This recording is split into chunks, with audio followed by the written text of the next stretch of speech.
T minus 30 seconds.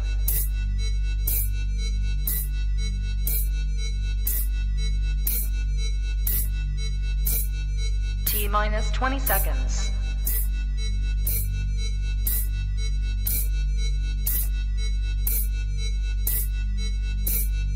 Ten, 9, 8, 7, 6, 5, 4, 3, 2, 1, 0.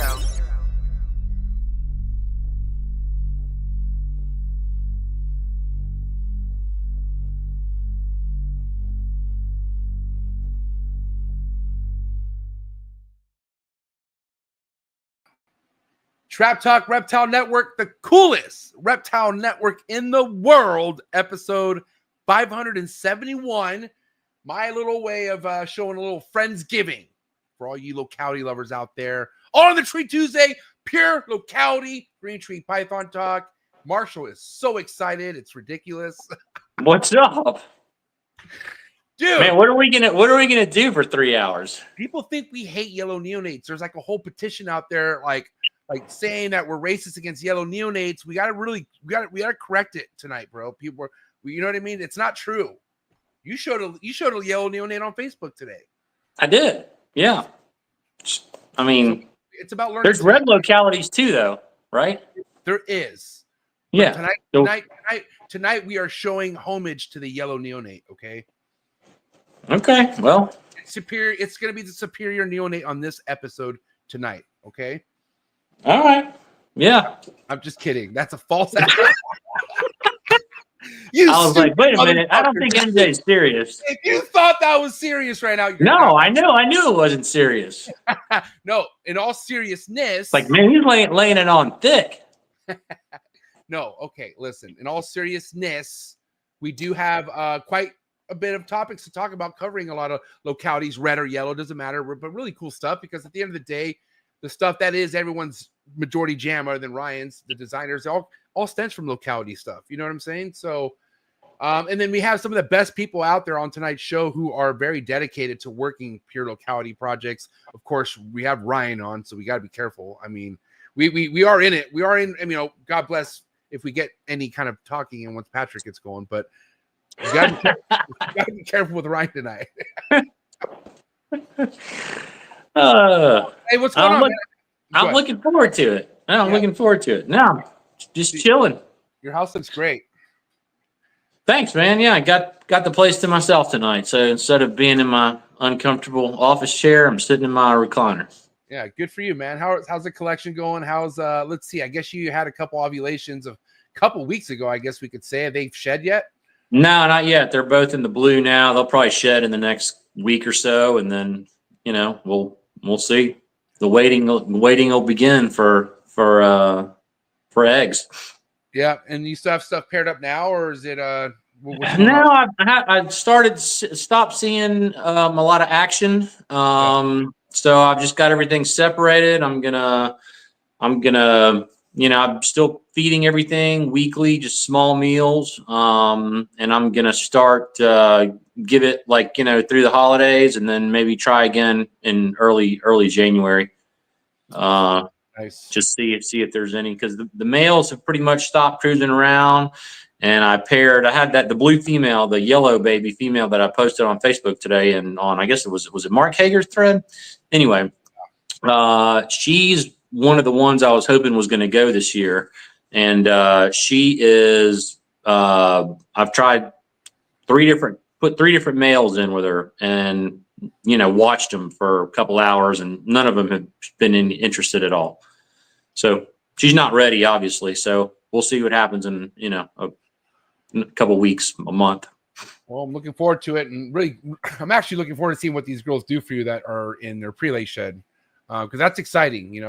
I'm just hoping for some big freaking numbers for you. That's all I want to see is like 25 eggs that are fucking from both these girls, and I would be very happy, because that's a possibility. That's there could be a Marshall Mendez heat available to somebody out there.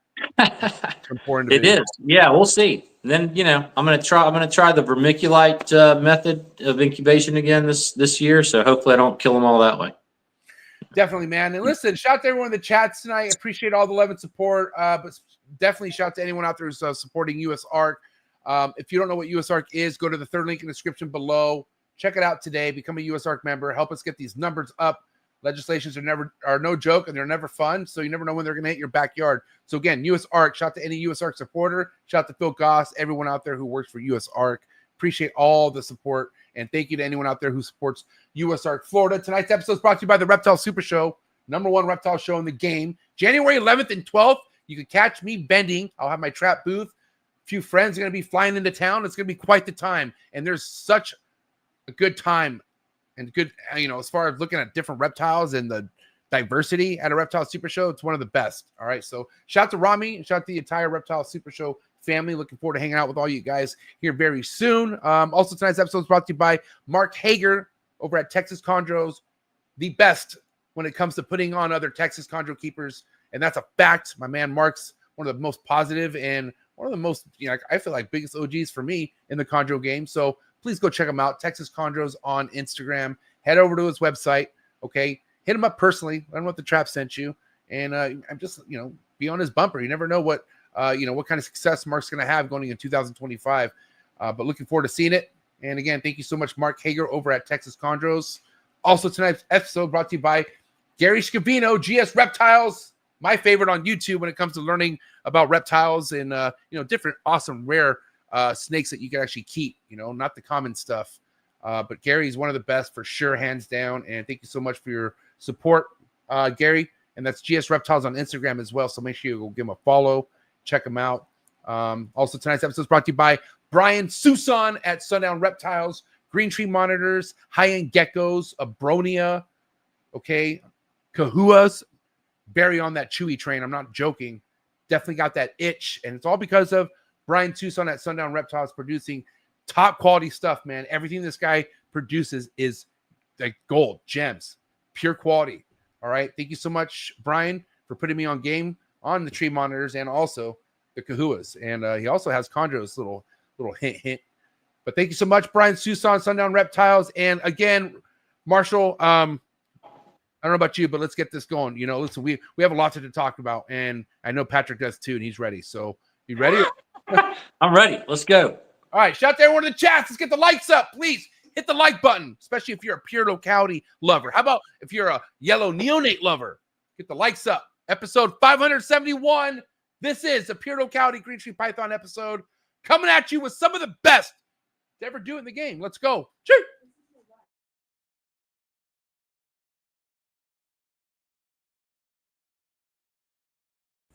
Good. You ready for do more in the future? Trap Talk podcasts? Yes. Man. Only Trap Talk. Exclusive. Yes. Exclusive. Oh. So stop calling us. Rub the spot, get the club to pop. When I come up with the crop, gotta love it or not. I'm hot from the hop to the rub the spot, get the club to pop. When I come up with the rub the spot, get the club to pop. When I come up with the rub the spot, get the club to pop. When I come up with the rub the spot, get the club to pop. When I come up with everybody, we do it. Everybody, we do it. Do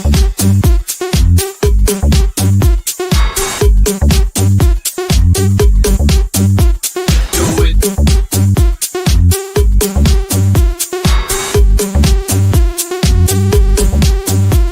Do it.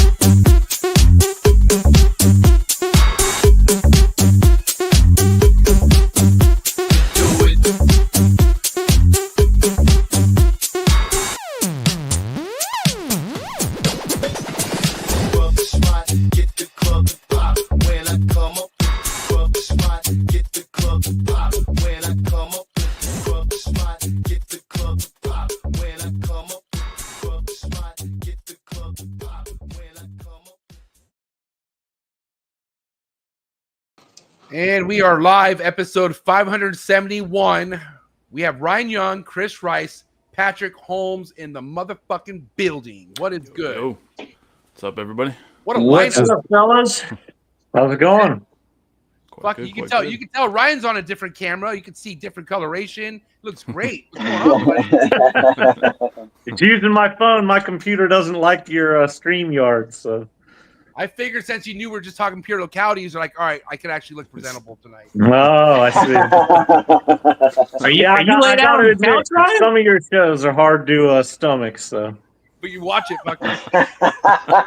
I watch it to support my friends and to talk some To talk shit. shit. I was so. just saying to To talk talk some shit in the comments, to talk yeah. shit, absolutely. Somebody's right. got to. Yeah, respect. Listen, respect all you guys are all here for a good reason. Obviously Chris Rice, we were talking in sound check about the pure Aru ovulation you just had. Mhm. And I kind of want to jump into you not expecting that time of year action happening, right? Because you seem like you're pretty systematic and you have things dialed in, especially with the emeralds, which can't wait to talk about the emeralds at some point tonight. But for you getting an ovulation in November, is this odd for you? Yeah, it's the first time I've had this. So I just want to say too, I'm a little out of my league here when it comes to breeding chondros. I definitely have You not still done it anywhere. though. You got clutches. Under Yes, your but thumb. I'm not at the level of the rest of y'all. So Neither am I. But so the Arus for me, I mean it's my first time breeding pure Arus, period, and then it's also the first time I've had one this late in the season. Usually, I've had females. I think the latest chondro ovulation I've had before was maybe May. So this was definitely a different experience. Even though I cycled them the way I normally would, this female just didn't. They just, when I paired them up early in the year, they were breeding, but they just kept kind of breeding and breeding and breeding, and nothing really happened. How long have they been paired up for? I'd have to check my records. I did pair them later than I usually would, because usually I'd put them together December or January, but I think I didn't start until maybe February or March. Oh, so they've been breeding all year? Yeah, Oh, they were wow. together. And so it was kind of like, this isn't really going anywhere, is what I expected. And then all of a sudden she's swelling up and she's doing all the usual stuff to see. And I'm like, well, all right. So she's, for whatever reason, she's going late.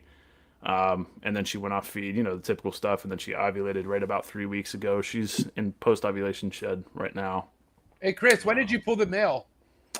As soon as it was actually maybe a week before ovulation. Once I felt pretty confident once she did the typical pattern of food refusal, because she's usually a beast. Like that's one of the Was he craziest still snakes. locking her? Mhm. Like all the way up to that point? Up till maybe about 2 weeks before she ovulated, I think. Okay, cool. I have to check records, but he was still not like real heavy, but he had still locked with her a few times, and then she was like I said, doing the usual stuff, swelling up.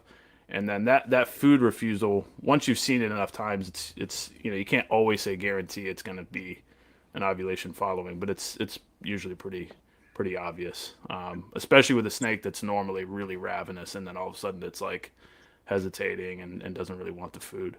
You guys could all agree that you guys all have females that just go later than the other girls, right? Like isn't that a common thing, Ryan? You would say with the amount of pythons that you've bred, like especially the amount, like if you have numbers that you're breeding, like some will always go further than the other girls, you would say? Yeah, I cycle pretty hard, or I guess not really hard, but I cycle pretty consistently. So most of my females go within a window, but I've had outliers, of course. Mm-hmm. And this snake, one thing for me, this snake, she's kept in a different, she's in a more traditional rack system, because I got this girl from my friend. My friend moved out of state last year, and I acquired his collection. And so I've kept her in that rack that she was originally in. So it's kind of a different setup than I normally would do. She came from a completely different environment before. So I don't know if that just is what threw her off, that she wasn't used to really anything that was going on here, and that kind of made her go late, or if that's just naturally how she, how late she'll go. Is she an import animal or captive bred? No, she's, I'm pretty sure like it was a legit farm hatched.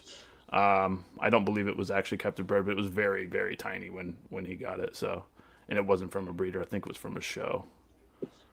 But so I hear the same thing from not just chondro breeders, but anybody that works with tropical reptiles, like anything that's equatorial. First of all, like reptile breeding in general is really plastic and it's malleable, but with equatorial species, their weather, like there's not a whole lot of variability beyond rainfall. And so even with the wild caught ones, like the wild caught animals, especially if they went to maturity in the wild, they're going to have a timing that they're kind of tied into. But once they're established in captivity, that can change. And the animals that are captive bred, they'll go whenever. It's a matter of the signals that they're getting. The calendar isn't real. They don't fucking know what month it is. I teach people this at work all the time when we're talking about cycles of germination of weeds or certain insects or whatever. That's like the bugs and the plants don't, like, the calendar's not real. They don't care what the timing is. It's temperature and precipitation that are driving the things that I deal with at work. And it's the same with these animals. And so, like, just to give you some examples right now, I have a friend that's incubating an Aru clutch, and they're on like day 41 right now. I have that same person has a Biak that's about to lay. All of my Biaks except for one are spring breeders.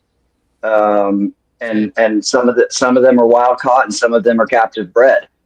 And the one that I have that's not a spring breeder, she had 3 or 4 clutches before I ever got her. And so I just went with the timing where she had been successful before. And she stayed consistent with that. Is there evidence with any of these species, or really, I guess it would be kind of a more broad question with species in general, that, you know, there are kind of natural tendencies for certain females to go, you know, at one part of the year, like if there's kind of ball pythons for sure. Generally, I have some that go. Everyone goes within a month every year, plus or minus. Well, I guess what I'm saying is, like, take it as an example. Like, if you took one clutch of babies and raised them up, would there be any tendency within that clutch for certain babies to go one point of the year and another to go at a different time of year? Yeah, I don't know because you hear about them, you know, cycling year round, and I just wonder if that's happening in the wild or at all. You think it's based off maturity, right? Like, depending how they mature and like when they get to that level, like right, like we think about like humans, right? Like females who could like have babies at such a young age, and then maybe not all could have, you know, babies at that young age or something, right? So I would think maturity might have something to do with the whole like cycling when they happen way of things, or simply the way you're keeping it, right? Because Patrick, I think you're the one that told me like how there's things to consider when you do have a rack of fucking pythons, like, you know, temperatures in the right lower corner is going to be a lot different than the one that's in the top left corner. You know what I'm saying? So even having that different temperature, you can cycle something without even intending to. Yeah, that different temperature stability can have something to do with the cycling as well, right? Yeah, I personally, I kind of wish I kept better records. So I'll kind of answer 2 things right here. Number one, I will over the next couple of years be able to say more about siblings, like whether or not their timing lines up, because I've got stuff that's just now, you know, this was my 6th consecutive year breeding green tree pythons.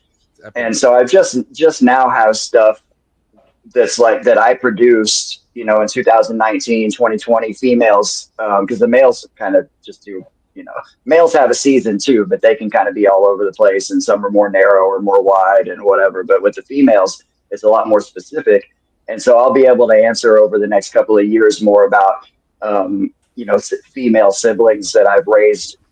You know, everything is the same. All the parameters are the same. They're roughly the same size and grew at the same rate and all that, to say whether or not they'll go.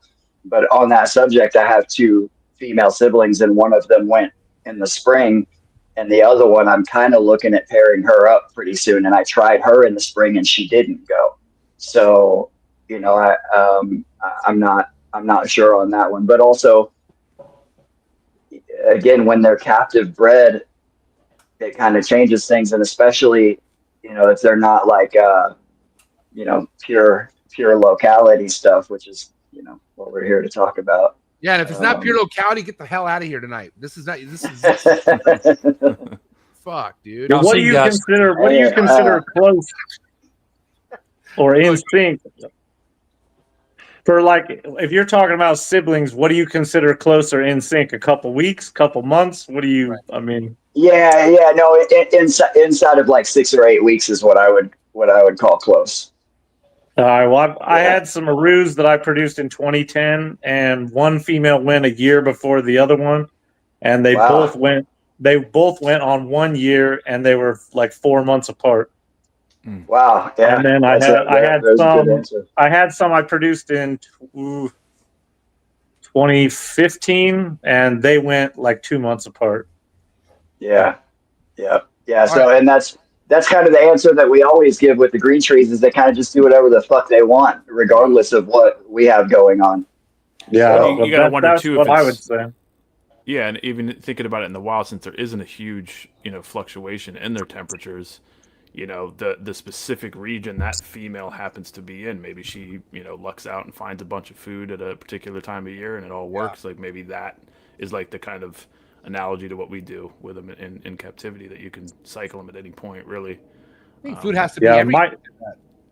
Go ahead, Ryan. Sorry. my guess would be in the wild, they probably reproduce 80% of it. Probably is mostly dependent on just their fat stores, Yeah. and then favorable weather in that few month period will trigger it probably too. But I'm guessing it's mostly based and on food. also population density and mate availability are probably factors in some areas as well.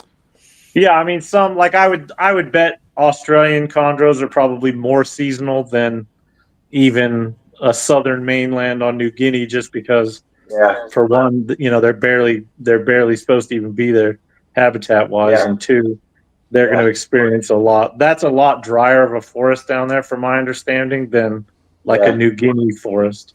Yeah. No, there's a huge difference in the rainfall in the dry season there versus equatorial, and that's the southernmost range of green tree python. So I think they're really different. I actually find it one of the things that I look at when we're talking about wild behavior. I see notes and observations from the Australian guys that I don't think necessarily would apply across the board for other localities. And like in Australia during the dry season, it actually gets dry. You'll see chondros that will ground to themselves and like pancake out in a coil as the first rains of the season are coming, so that they can collect rain into their coils and drink from it. Whereas on Biak Island, it rains every day during the dry season. It just rains less than it does during the rainy season. Wow. So it rains I've been to every Cape York, year round. and it was dry when I was there. Yeah, and cold. It can get down to the 40s at night. Wow. Yeah, the ranger said, he goes, "Oh yeah, you guys picked a bad time. It hasn't rained in 3 weeks."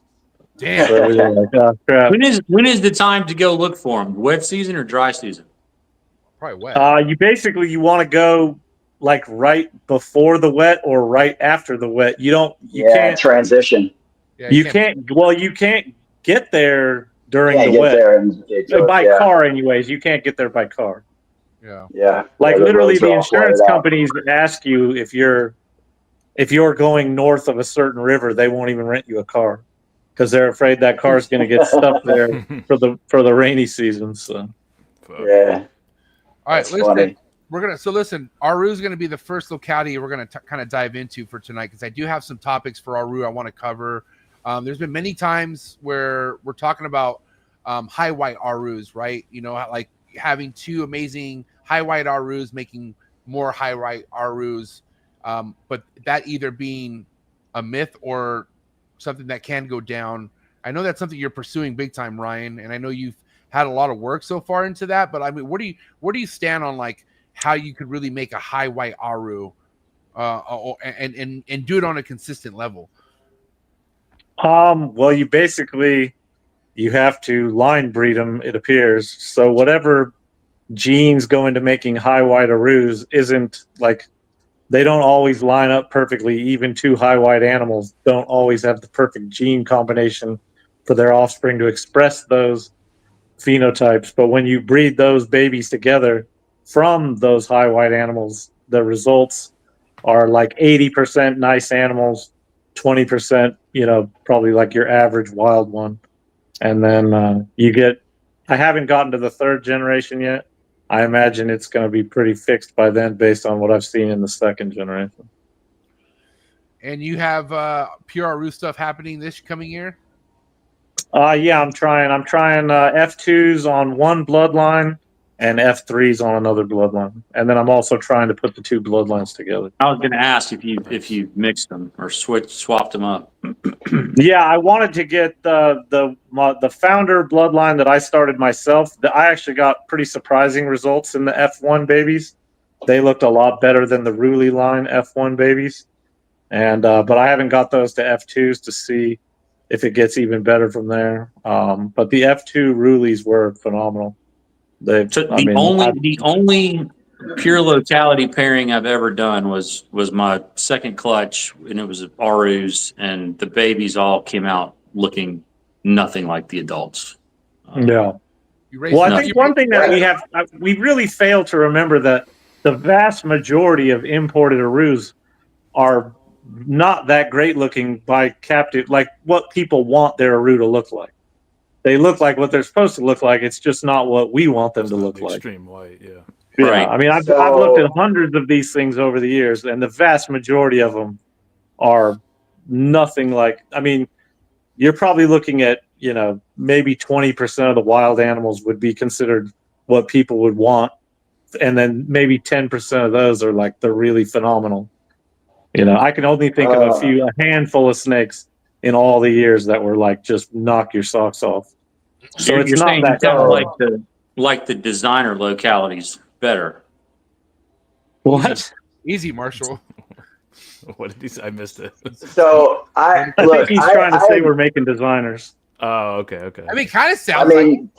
Technically, if you're breeding, you're line breeding for a specific extreme trait, that is technically a designer. But that's not the conversation we're having right now. The conversation is about white, and there's a couple of parts to this. So I agree with everything that Ryan just said, and that there's obviously genetic components, and it'll probably, after multiple generations of line breeding and crossing lines and finding the right animals, that will start to get into really nice high white captive bred Aru. But there is unquestionably an environmental factor in white scales. There's no question about that. And it's not just white scales. There's a lot of traits in chondros that, and this is not just specific to green tree pythons. There's all kinds of reptiles that when you breed them in captivity, they just don't look like they do in the wild.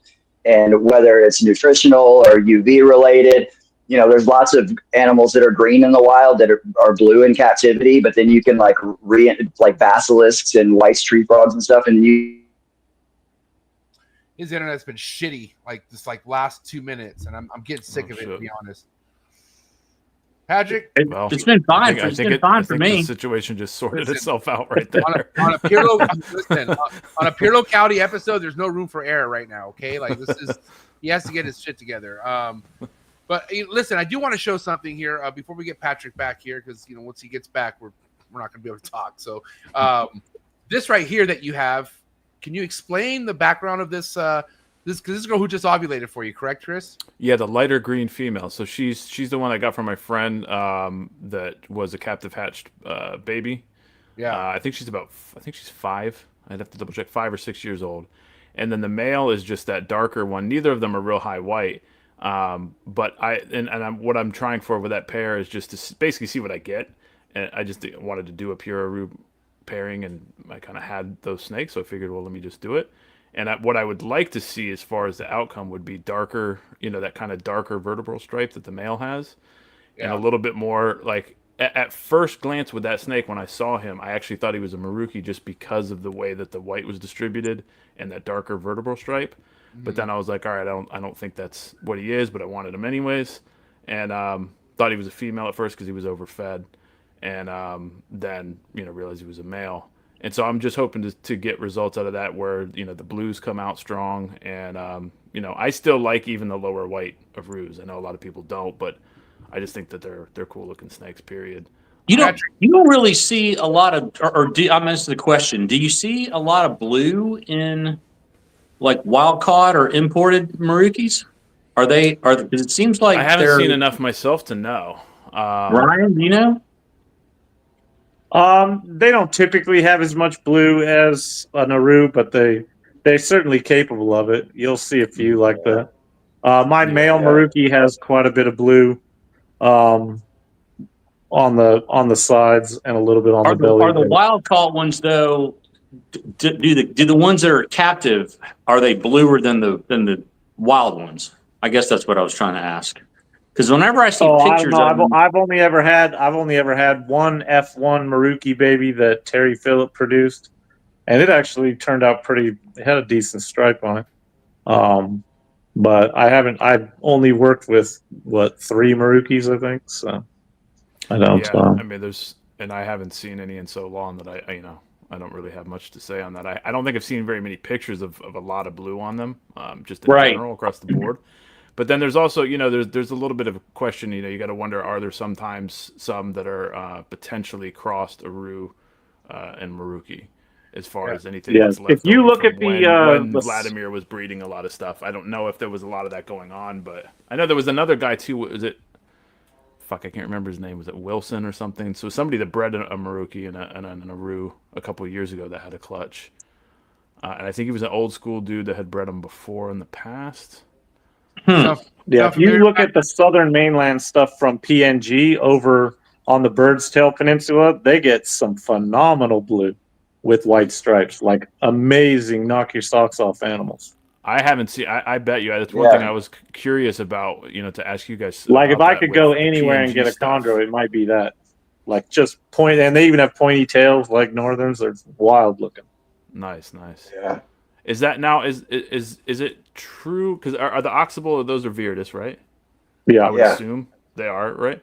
Is that pretty much? Yeah, there's no real Maruki chondro. That's the other problem. Yeah, really no that's Tanamera, right? Is the that whole Tanamera northern region up there is the Tanamera region or province or whatever they call it. I think it's something like 60 or 80 miles to the nearest even suitable chondro habitat from the city of Moroke. And Moroke is also a regency, but there's not even habitat in the Moroke Regency. And although I think, I could be misremembering, but I think the Moroke Regency used to be bigger and that there was chondro habitat in the northern part of that Regency, but there's not anymore.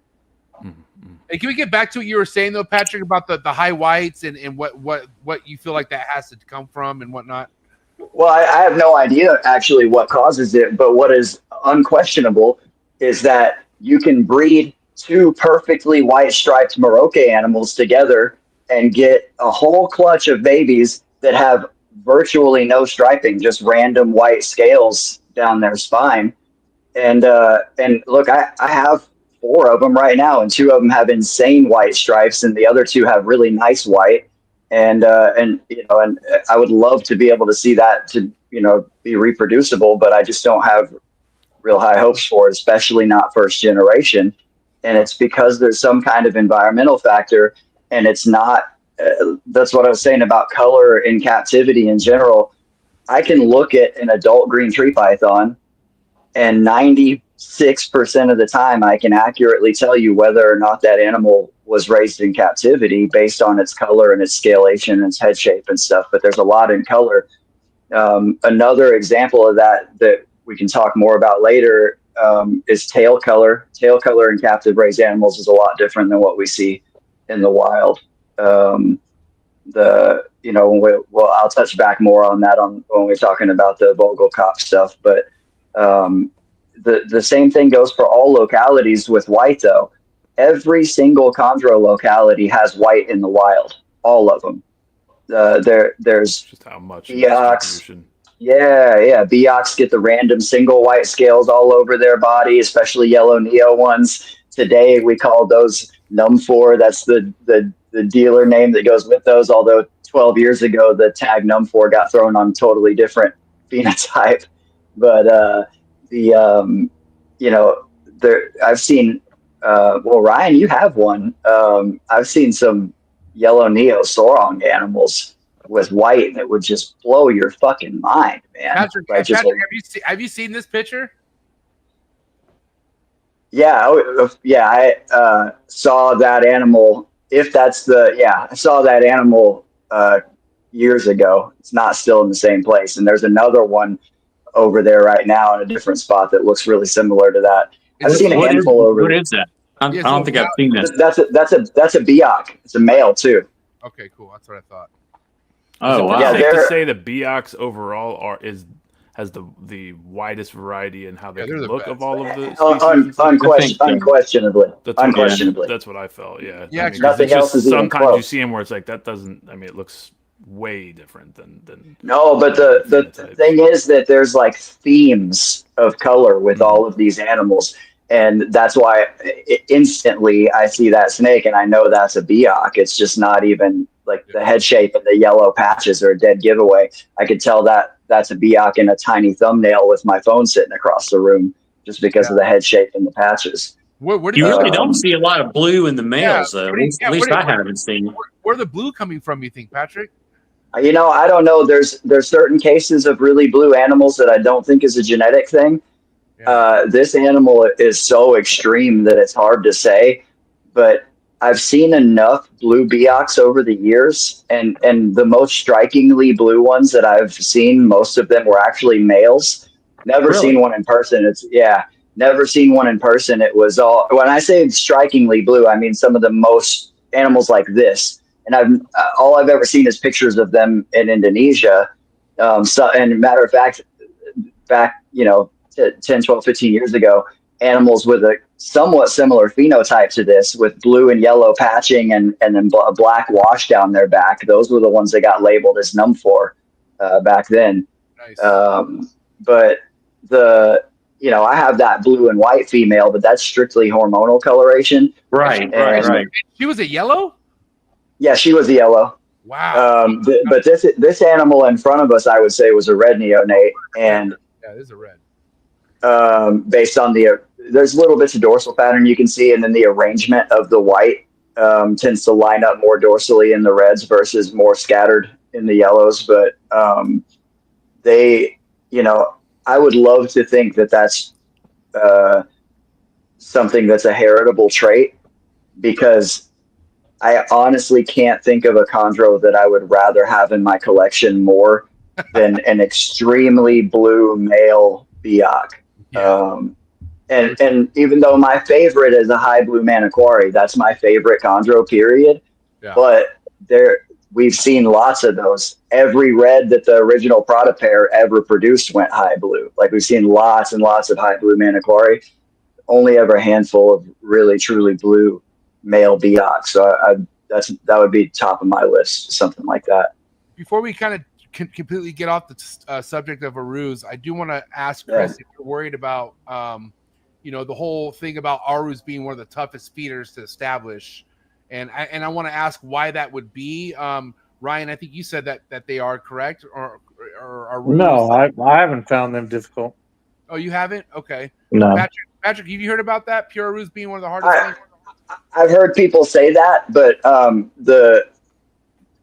I would say that it's at most 50% of the people that I know that have produced Aru clutches. And I mean, that sounds more like just chondro odds to me than it does, locale specific. I mean, I've had the odd pain in the ass baby, but I've had the odd pain in the ass baby from any of them. So the only locality that I have heard almost across the board reports of difficult neonates is Kofiau. Yeah, it's Kofiau. Those were the absolute nightmare, worst freaking babies on earth. They're all runners is the problem. They run really easily. And I was about to say, Brian just said it in the comments, but I was about to say he had an easy time starting his Aru. So why would I'm not worried about it. Why Kofiau's be so difficult? Like, what's the deal with that? Like, just because they're just skitsy runners, man. They just dart and run really fast.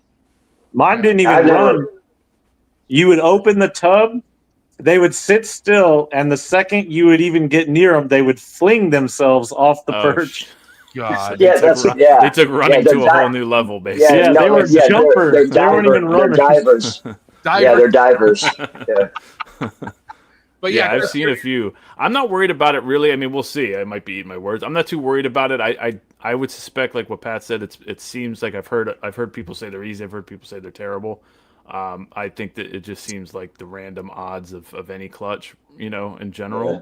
So I'm not too worried about it. I can't remember now. Do they tend to be smaller babies or no? They're pretty robust, right? Typically. That's what I thought. I was going to use that exact word. Southern types in general tend to be thick, robust animals. Yeah, and she's pretty beefy. So shit, if they get any of her genetics as far as the feed response, it'll be easy because she's one of the craziest ones I've had. What? So I'm not too worried about that. And I mean, the first few clutches, getting them started with chondros, of course, you go get put through the ringer. But now it's like, it just is what it is. Some of them are going to be tough. Some of them are going to be fairly easy. And I haven't tried any of the gecko stuff yet. So if I get to that point, I might have to hit you up, MJ, and ask you to send me some geckos if I get some tough ones. So we'll see how that goes. But that's assuming that I get any fucking babies out of this.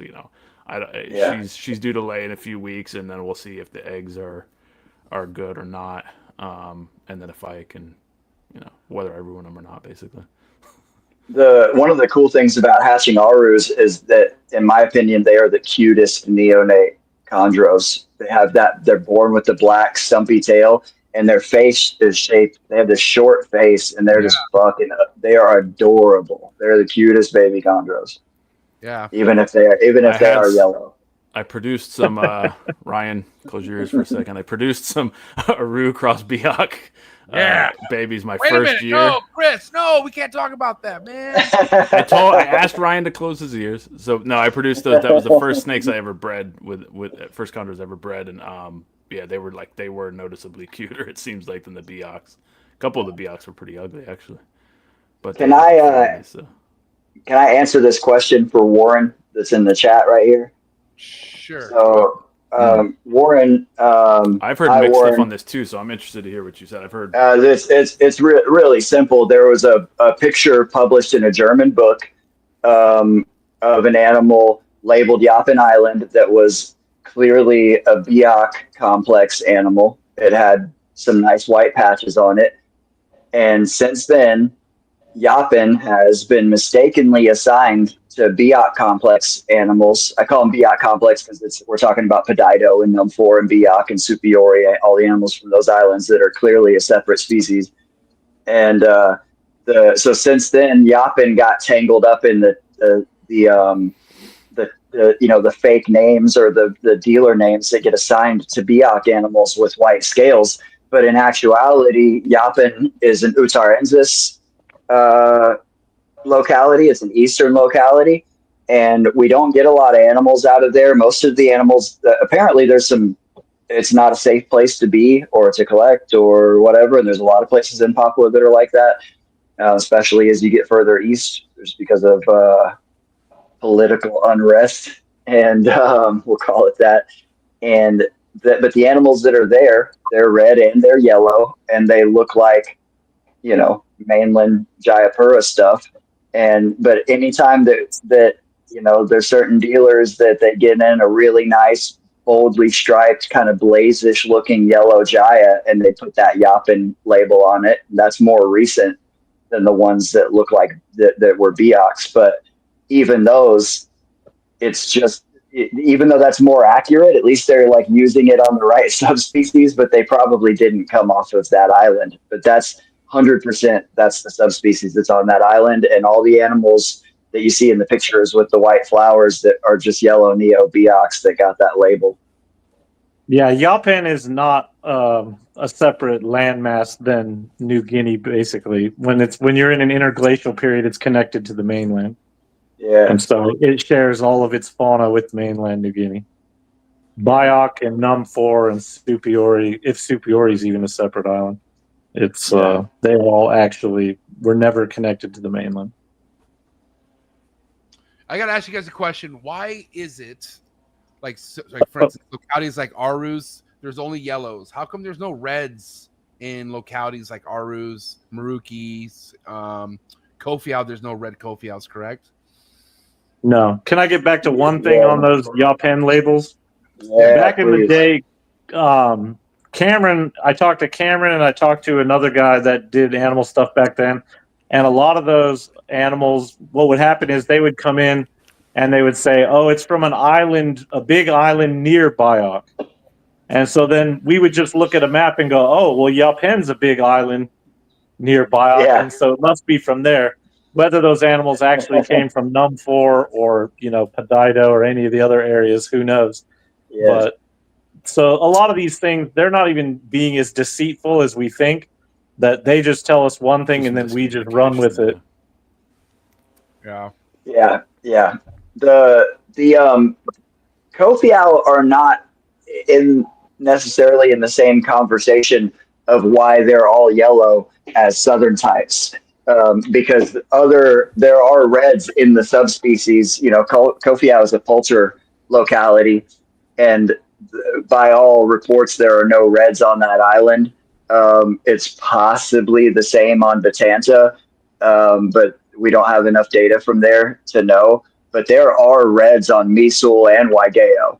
There's no question about that. There's reds on Misul and Waigeo, and Kofiau is off the coast of Misul, but for the reason that they're all yellow is probably related to the same reason that they do that weird yellow thing in the maturity, and that's just genetic isolation from the original seed population. You know, it could have been a gravid female that floated over there on a tree branch after a storm and that seeded the entire island's population. And so that genetic closeness and isolation, you know, obviously if it's a yellow that makes it over there, or a couple of yellows or whatever that make it over there, there's never going to be any reds. Or if there were reds, maybe it was just such a small number to begin with and they died off, and the yellow, that gene just took over in that area.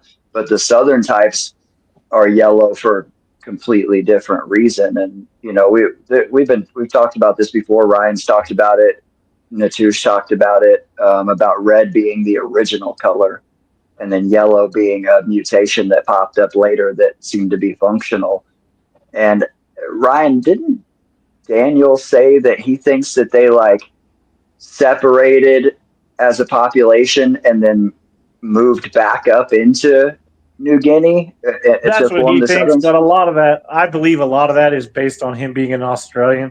And they always think everything went to Australia, and then, like, you know, Australia is God and gave birth to everything else. And that's, I think that's just an Australian bias, you know. Yeah, but the clear thing is that there is a geographical separation, and it's also just perfectly possible that the populations that have turned into the southern population at some point, you know, just the yellow just became such a favorable trait in that area that it just overtook any reds. And it's, you know, it's a recessive mutation. So I believe if we could fast forward long enough, they would all be yellow. I was just going to say that. Yeah, once yellow gets in there, it's just a matter of time. It just fucking ruins everything once it gets in there. It really does. I think red is just a holdover from when they were a brown snake, because chondros weren't always a green snake. That's what people fail to realize, is they would have been, their common ancestor would have been a brown carpet-like snake with probably a reddish colored baby. And then when they turned green, they had that remnant red neonate, and it's not biologically very efficient to go from red to green. And so it's just evolution's next step to get rid of red. And that's why, you know, they're trying their best to switch. And that's why you guys all like the red babies. Yeah, because I'm kind of surprised that Ryan, he just broke a cardinal rule of snake breeders, that we're not allowed to call snakes brown. I thought you knew that. They can be silver or lavender or green or orange or gold or red, but never ever brown. That's weird, because most pythons are brown, so I don't know. How are you gonna say it?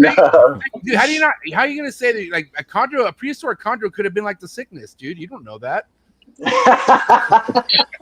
I think it's reasonable to look at the entire python genome and think that they were a carpet-like snake that, you know. Yeah, but I mean, that topic of a mutation kind of taking over a locality has always been interesting to me, because I know I haven't read anything about it. I don't know if it's still the case, but I remember here in Florida there was a point. I remember reading as a kid, I think it was in the Lake Okeechobee area, that there was like this whole little area where there was an enormous amount of naturally occurring anerythristic corn snakes, and they seemed to be just thriving and kind of taking over that area. And I always wondered, like, you know, would they just eventually become the normal, you know, snake in that area? That's how it works. Yeah, if you fast forward long enough, That's And why I've always like, wondered. great- I don't know if it's the case, but to me, when I think about something like boa constrictor longicauda, it almost seems like an IMG mutation that just became the normal variant because of the way that it goes through color change is so similar to an IMG. Well, here's one way we know we can answer that question is with Nata, I was going to say the same thing. the smallest amethystina. The double recessive mutation is the most commonly collected wild snake. Axanthic Axanthic and patternless. patternless are two recessive Yeah. mutations independent of one another, and the vast majority of imported Nata are that. And the rarest Nata is what their It's the historical normal. ancestor would have been, i.e., a gold patterned animal. So they're So, already kind of phasing out, essentially. Yeah. yeah. So for whatever reason, being a silver patternless snake on that island is Is that an a small? advantage. Is that a pretty small island? I mean, it's no joke. It's decent sized Indonesian island, but it's it's not a very big. It's not like Papua or anything like that. But Bigger than like Biak or Aru or. yeah, Well, Aru is like 70 something islands. yeah, or Aru's 90 like something 90 islands. something islands. Yeah. Yeah. I think there's like 3 or 4 Indonesia- big ones and then hundreds of little ones. Yeah. Indonesia has over 13,000 islands. I got a question. Let's talk about some BX real quick. True or Real false? quick. How about for the next hour and a half? Pretty much. I mean, listen, there's no argument, man. One of the strongest localities you could have in any collection, as far as not only the wild card side of things, but feeding. And I'm curious where the aggression comes from. Like they're noticeably more aggressive than some of the other localities that I've at least raised and kept. And we're gonna go with you first, Patrick, and set your bread and butter. But first and foremost, would you agree that BX are the strongest locality out of the whole group? You would say, or no? What do you mean by strongest? Well, blood, like meaning like the as far as what you could get out of a simple BX wild card wise, right? Breeding wise, and then also feeding, like their feeding response, I feel like is the best and the strongest. In my experience, they are very robust animals. They tend to hatch big, and some of the best feeders I've had were actually runts. I hatched an Aru or a Biak one time that was like 5 grams, and it was the best feed. It ate before it had its first shed, had its first shed late, and had its second shed before all of its siblings had their second sheds, because it was such a monster, even though it was 5 grams. But most of them, so even the runt, 2 runts that I hatched in the same clutch, were extremely robust animals. But yeah, I have only ever assist fed 4 Biaks out of 8 or 9 clutches of them that I've hatched out, and that was only last year. The last 2 clutches of Biaks that I had last year, there was 2 babies in each clutch, 2 reds in one and 2 yellows in another, that had to be assist fed a couple times, and then I gave them geckos after that, and then they switched over. And as when we're talking about breeding, though, female Biaks tend to be pretty prolific as far as chondro standards go. They tend to be larger animals. They tend to just, in my opinion, they're kind of a tougher snake. And but with breeding results and the whole wild card thing, that's a topic that we're not talking about tonight, because that wild card shit comes up with all the hybrids. Well, but you breed a do Biak. you mean, though, does he mean that even just with pure Biaks, you're saying? I mean, come on, so just pure BX. Here's an interesting thing about that. Biaks are, like Chris said, unquestionably the most variable locality. There's no other type of chondro that's even, it's not even, none of them really been in the same conversation for variability. But, I can pull them out right now and show you a high yellow adult, a high black adult, and a solid blue and white adult that are all in the next room over right now. And, but when you breed that, and this is all also questions I'll be able to answer better over the next 2, 3, 5, 6 years, whatever. And first generation, the F1 seemed to be quite a bit less variable, even when the parents look quite a bit different from one another.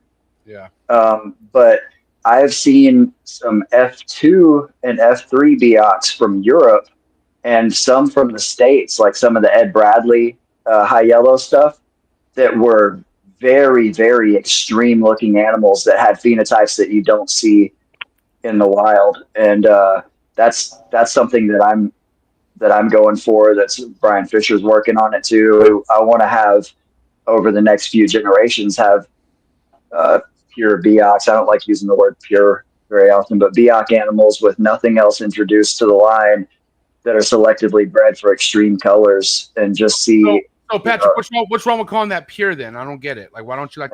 It's not so with Beox. It's very obvious, and it's easiest for me to use the word pure with that locality if we're talking about subspecies and regional rather than actual locality specific, because they're not fucking gray banded king snakes. We don't know the exact cut they came off of the exact road they came off of.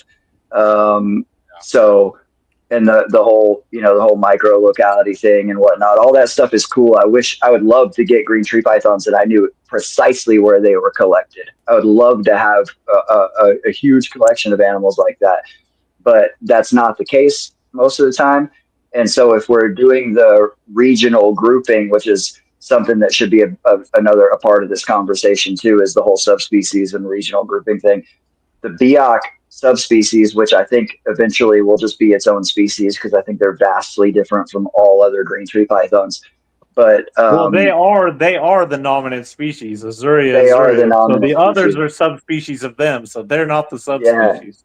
Yeah, no, for sure. I think that eventually the mainland Azuria subspecies will be separated from Azuria. Well, they should be. The reality is they should be full species. The authors just chose out of an abundance of caution to make them subspecies, even though they don't believe in subspecies. But I agree. I agree. They're full species. Anybody with half a mind can figure that out. Yeah.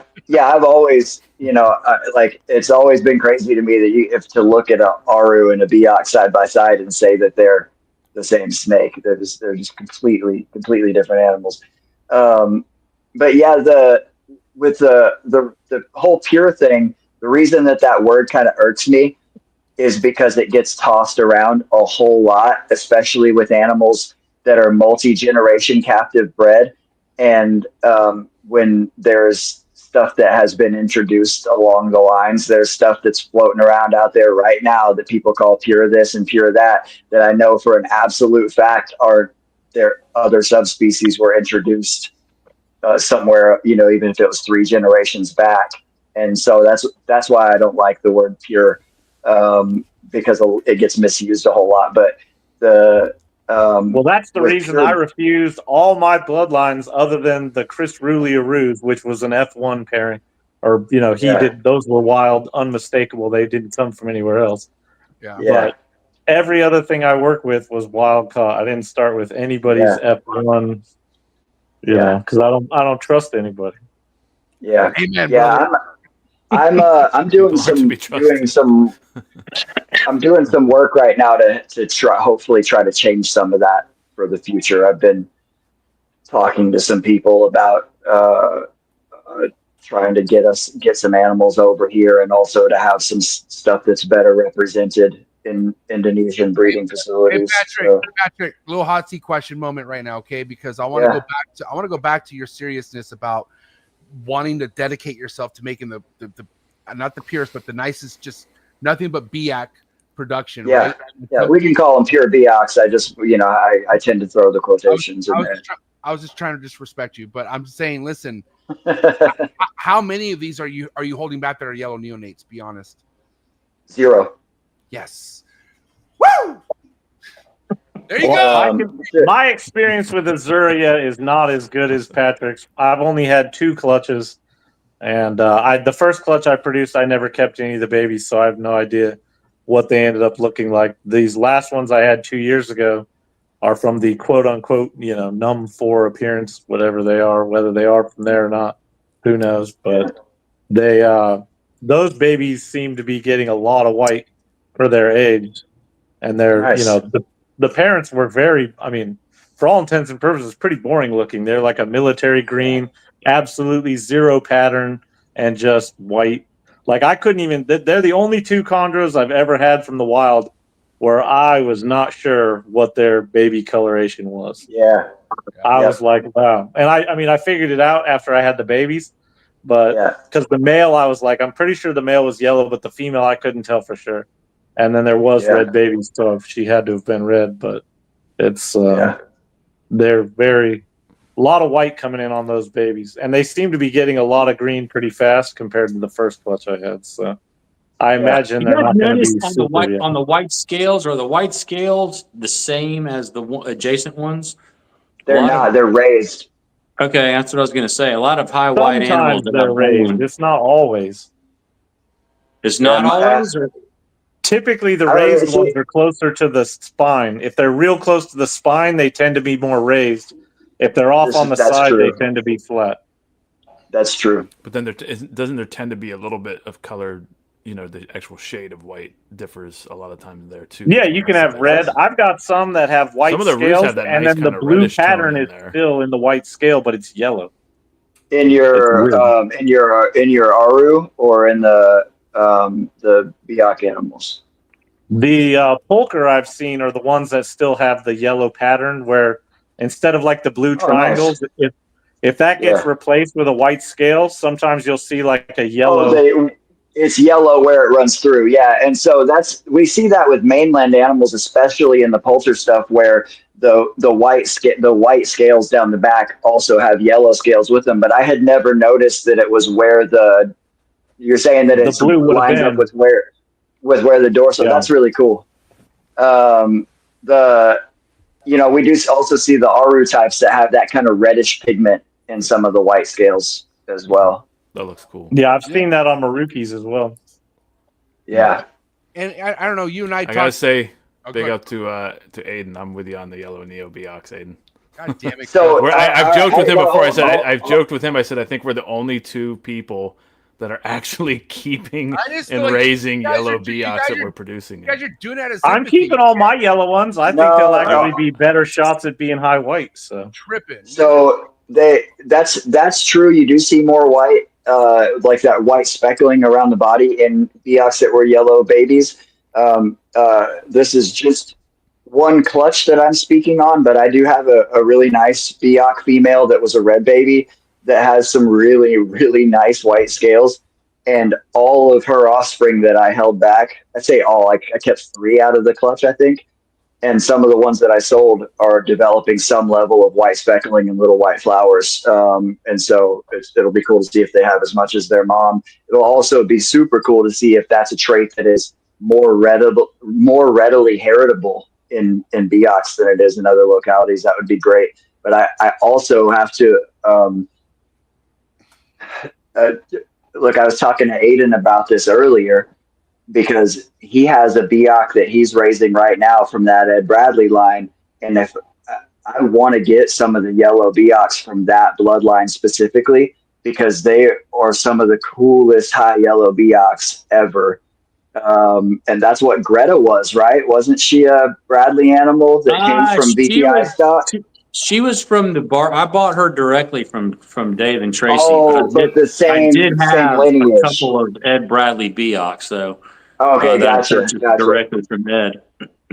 Gotcha. Yeah, it seems like some of Ed's founder stock was from Dave and Tracy, and there's one animal in particular that I think Aiden sent me a picture of, that I remember the picture from back in the day. And what's cool about the yellows is that when they're high yellow, they tend to be even less prone to retaining yellow patches into adulthood. But when they do, they look very different from the reds that do it, and it's a super cool look.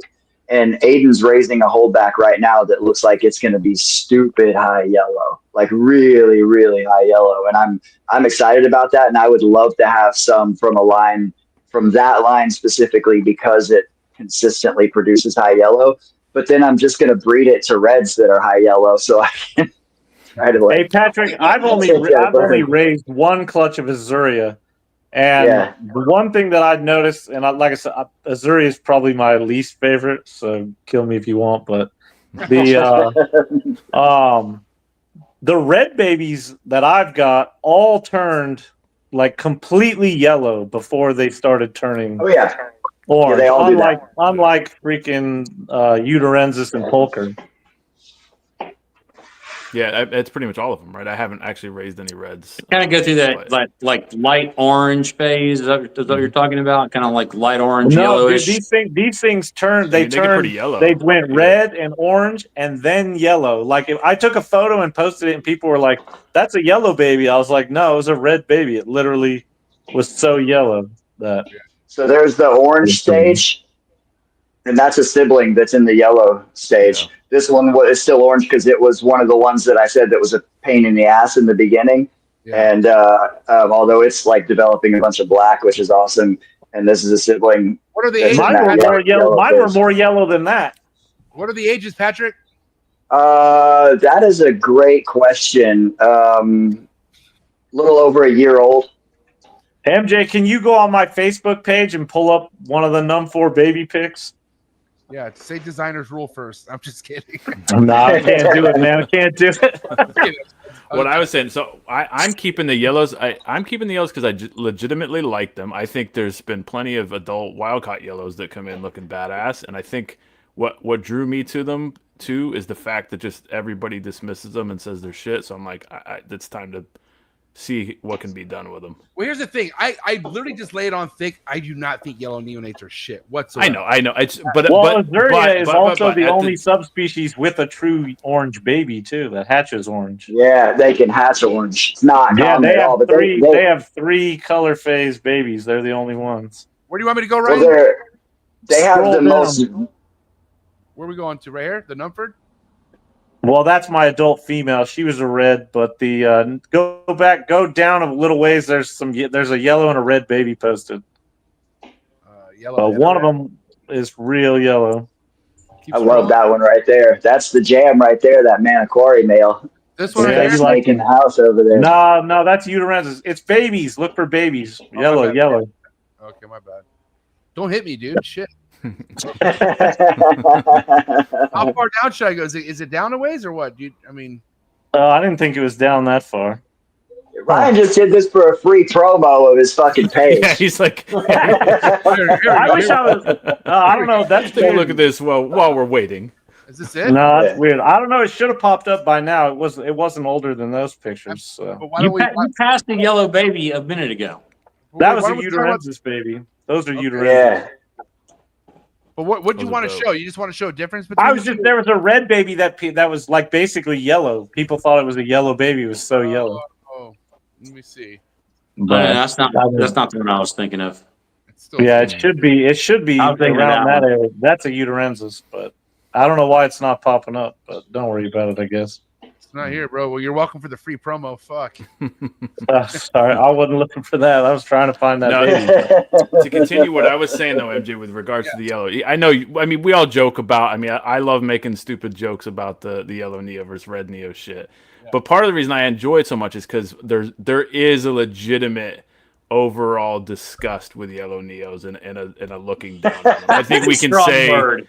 That's a strong word. That's a very strong word. I don't think anybody. There's a looking down on them. There's a looking down on them in the overall grand scheme of chondros. There's whether it's whether it's pure locality or designer, probably more so in designer, honestly, because I think a lot of people do appreciate pure, what quote unquote pure yellow locality animals, but in the designer world in particular, there's like there's a general sense of like these are not. Well, nobody wants this shit. As long as it goes from red to yellow, it's not a problem. Well, it depends on what the bloodline is, because there's some high yellow stuff where the yellow Neos are much more prone to becoming extreme high yellow animals, and while there are a lot of red Neo high yellows out there, they're spectacular.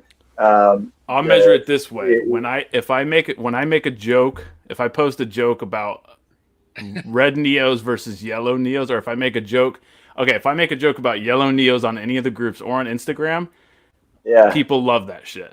If I talk shit about red Neos or designers, crickets in comparison. And I think that does represent. I just don't think that it means that. I just don't like the idea of like people looking down on them. I think maybe only relative to. I think it to borders on the and- ball python thing. I think if it goes too far, it'll border on the outlook of them being byproducts. Like Yeah, undesirable I can't take somebody serious as a chondro breeder if they don't like yellow animals, because then they don't like chondros. The Then. adult, yeah, and actually that's kind of the bigger thing in general. I think that you see is the outlook that like an adult green python is extremely undesirable. I want to know from Chris Rice who would be wearing the do-rag. I want to know. That just was. I don't know. That just represents the community, and that the two pictures of Kip just were perfect for it. I was like, that would be hilarious. Oh my god, that's hilarious. But yeah, I would say that's from my perspective, anyways. That's what I've seen over the years is the outlook that like if it goes in the same direction as ball pythons, they would just be more and more looked as undesirable byproducts that are kind of the results you toss to the side in pursuit of what you're actually wanting. What was that? I've actually used that word byproduct kind of half jokingly, but in saying that the reason that I don't push for really nice yellow neo stuff in a lot of cases is because I end up with them anyways in the red neo pulcher stuff that I'm trying to do. The yellows that I get from attempting to make nice red pulcher, the yellows I get from that are fucking amazing. They're spectacular animals, and I've sold most of them, but mostly because they've been males. I have held back a couple of males, and I've got some yellow holdback females too. Okay, guys, let's get to the point though. But how do we ID a yellow? Like meaning like I love reds because it's like holy shit, you know, goddamn what you're looking at, and mostly. A really, really dark red is a good thing. Okay. I know there's certain like the shit streak. That's what you're after. One of those really dark, shitty ones. No. Okay, hold on. How are you gonna say that though? I just made some pure stuff that's dark red. Why are you hating, dude? What do you have to say I'm just giving you shit. Those guys seem to like the ones that aren't even red anymore. They're just like a shit brown. No. Okay, but hold on. No. Okay. So listen, I'm dead serious, Ryan. Look. You can't hate on this animal, buddy. That's not that's pretty. That's dope. That's a little dope. Maroon baby. That's a pure, buddy. Yeah, I know. So I need you to give me a little bit of respect right now on the show. I do. I like that. All right. But I don't like it better than a yellow or less than a yellow. I like them all. I don't understand how anybody calls themselves a green python person and can't stomach having yellows. I don't. That just blows me away. Patrick, how many pure BIAC clutches have you made where you've had dark red neos like this? Like I wasn't expecting this at all, and I'm wondering why I was able to accomplish like getting really dark neos from a pure BIAC clutch. I don't know if that's common, and I've been wanting to ask all but one of mine have had so at least some dark reds, but I've never had one that had quite as many dark reds. I don't know. Maybe one of the ones last year was a small clutch of like 6. That may have been all or mostly dark, but you just you hit the right combo. I would venture to say that both of the parents of yours were dark. And BIACs are much less predictable with neonate color as to how they will turn out as adults. It's hard to figure. Like there's certain markers that I'm looking for, like the bolder the black markings are when they're born, the more likely. I'm talking about reds. The reds that have the bolder black are more likely to have the kind of black diamond dorsals. Yeah, the first Azuria clutch I ever had was one of those solid black patterned. You know, those are my favorite. And her babies, every one of the babies was red, and every one of them was dark. Yeah, the clutch I love that I had was like mostly a little brighter, but there was still some dark ones. The MJ, you're asking about the difference between reds and yellows. This is a Manokwari, and this one is a Sorong. Okay. And so they're the same thing. Manokwari and Sorong are the same thing, guys. Right. And but it's in most cases it's just in that dorsal pattern. You have the triangles or the diamonds that are like the open markings versus the closed, solid stripe with the little crossbars.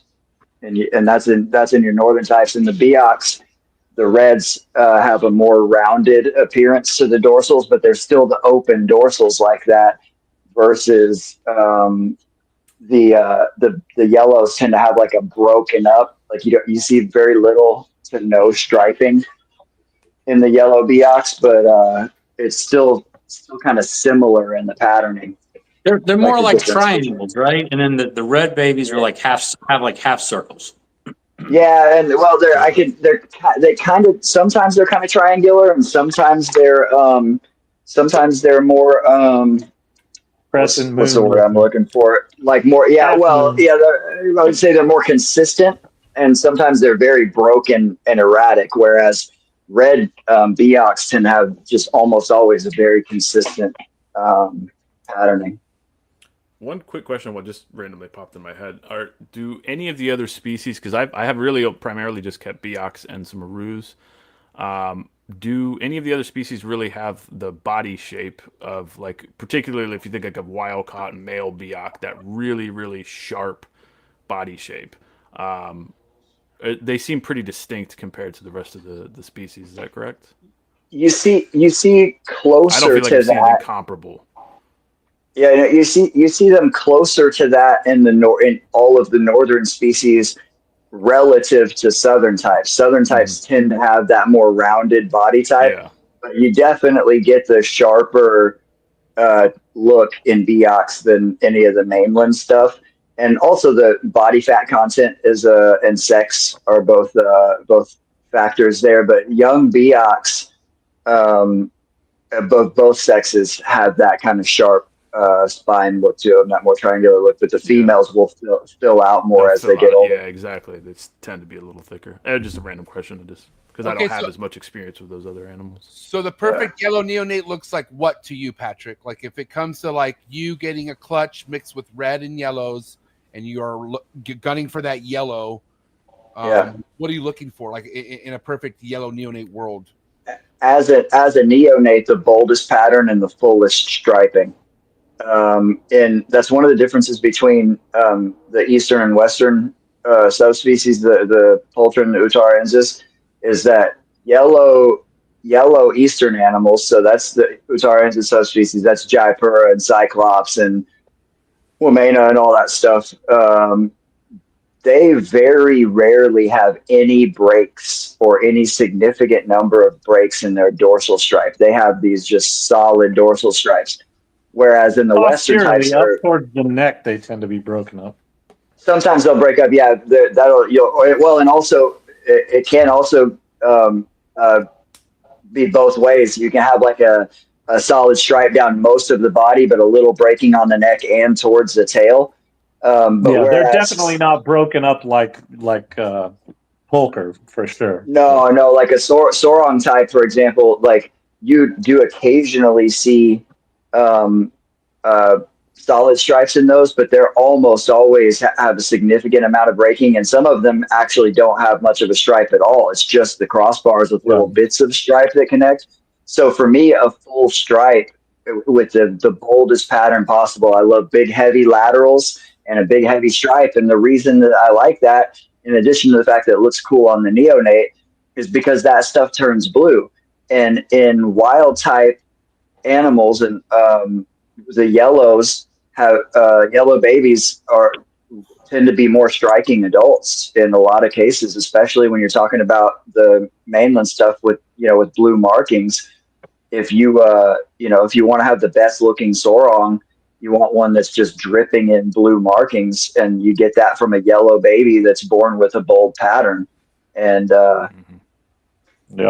Yeah, I mean, I'll tell you what, this is the nicest yellow neonate I've ever raised. I will say that's a pure locality, but I never thought it was going to turn out like this. I will tell you, after a badass classic look. After a few sheds, after I want to say about a year of having it, I knew, I was like, dude, this is going to be this is a different yellow neonate, but like not right away. I could tell, you know what I'm saying? But maybe that's also due to my experience at that time too. I got this snake 4 years ago. That's now breeding for me now already. So, well, the shade of blue can vary dramatically too. You can have a really bold, absolutely, baby that turns out the blue's just barely more blue than the green, and it's hard to see as an adult. Yeah. Other times it's like electric blue. Oh yeah, man, that's- a yellow like that's that where it turns blue Yeah. against that green is it's hard to beat. Yeah. I mean, it's really hard That's to beat that. right. To They're- me, that's right up there with the the classic Maroki and Australian animals and the high. They are they're very highly variable in that regard, and reds are much less likely to have bolder blue patterning in these locality types than the yellows are. But also, they're sexually dimorphic to a degree, not consistently so, but males are more likely to have a bolder, brighter blue pattern than the females are. I've seen way more beautiful, bold blue patterned male sorong and maniquari from yellow babies than I have females. And, Well, I think there's a bias towards a reproductive age. If they were all 2 or 3 years old, I don't think there's a bias. It's once they start getting to sexual maturity that the female's hormonal shift makes that to where you'll get more of where it doesn't look as good. Yeah. I would say that's probably a factor to a degree, but I have animals that haven't really shown much hormonal shift, and they're older sorong animals that just don't have really nice stripes. But yeah, that's definitely a factor. Some females actually just get dull with age versus actually shifting towards the blue or whatever. So that's probably that's definitely a factor. Because I've had probably a dozen female polker that were just phenomenal and that were yellow animals. So I think most of the ones I've raised when they're anywhere from 1.5 years to 3 years old, I haven't noticed anything between the males and the females. It's once the females start getting real big that they kind of dull out, or they start reproducing and they kind of dull out. Well, there's also the thing that happens when they're changing is that the blue stands out really well against the yellow or the kind of with the reds. They kind of go a tan color before they turn green. Yeah. And their blue stands out, but then when the green comes in, the blue no longer has that contrast, and then they take a couple more years to see whether or not they're actually going to settle it, like if the blue will brighten up and kind of separate, so to speak, from the green, or if they're just going to not be a high contrast animal. The contrast is really what we're looking at. This is a red sorong times maniquari. And you can see her tail starting to turn black, and eye color is starting to change a bit. And still has some black in her dorsal. This girl looks pretty much exactly like a lot of the reds that Ryan has produced from his maniquari pairing. And my question to you right now, Patrick, because this kind of reminds me of a little bit of the Numford Biak talk. And there's certain things we could see in a Numford where we could tell it's slightly different from a Biak. But with maniquari sorong, you could also tell that as well. Like you could see different patterns and markings in the blues in a maniquari versus like the more finer line blues that you see in a sorong.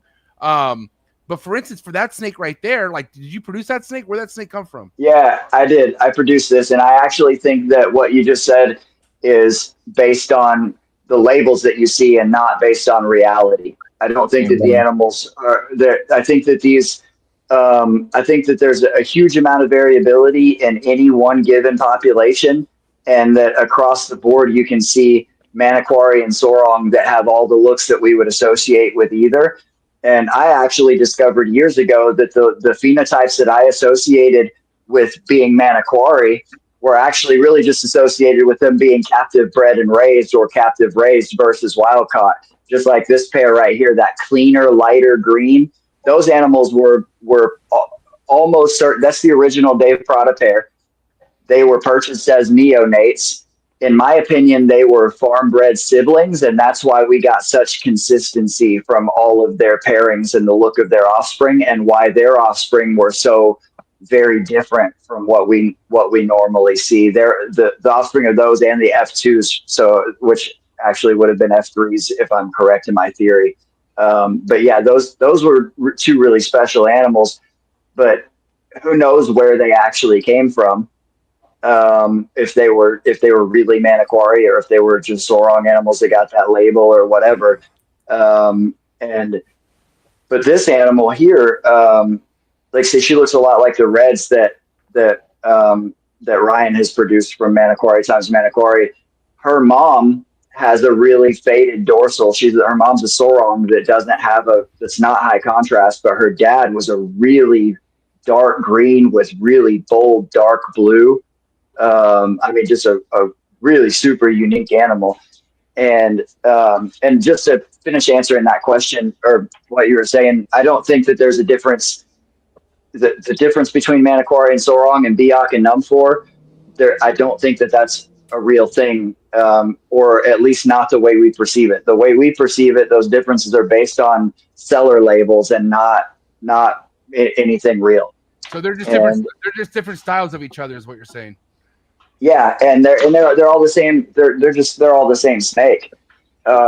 Something really unique. This is slightly off topic, but I had this animal out. So this is a sibling to the one I just showed you. And this animal, by all rights, should have turned green quite some time ago. Yeah. And the thing that's really cool about this is that I sold a male a while back that was sired by the same male that sired this one. And well, I say it's a male. I'm pretty sure that it's a male. Although the pictures that I saw of it recently, it looks like a female. But maybe I don't know. Maybe I was wrong when I sold it. But so it's a paternal half sibling to this same Maniquari sire, and it has a Sorong dam that may be a sibling to the dam of this one. That animal is pushing 3 years old now and still hasn't turned green. It just has this same funky mustard color like this. It has a couple of random individual scales that look kind of greenish, and it's big. It's an adult, and it still hasn't turned green. Yellows could take a long time to turn, like anything. Sometimes they usually don't, man. If you get a good growth rate on a yellow, it's gonna they usually change, and sometimes they'll change like overnight. The only exception to that is Kofiaus and Biaks. But this is Poulter animals, Aru. Kofiaus will change overnight.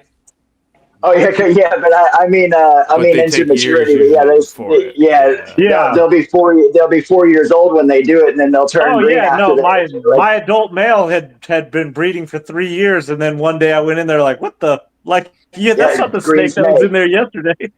So Patrick, how old is that snake right there again? Did you say? This animal is like 1.5 years old.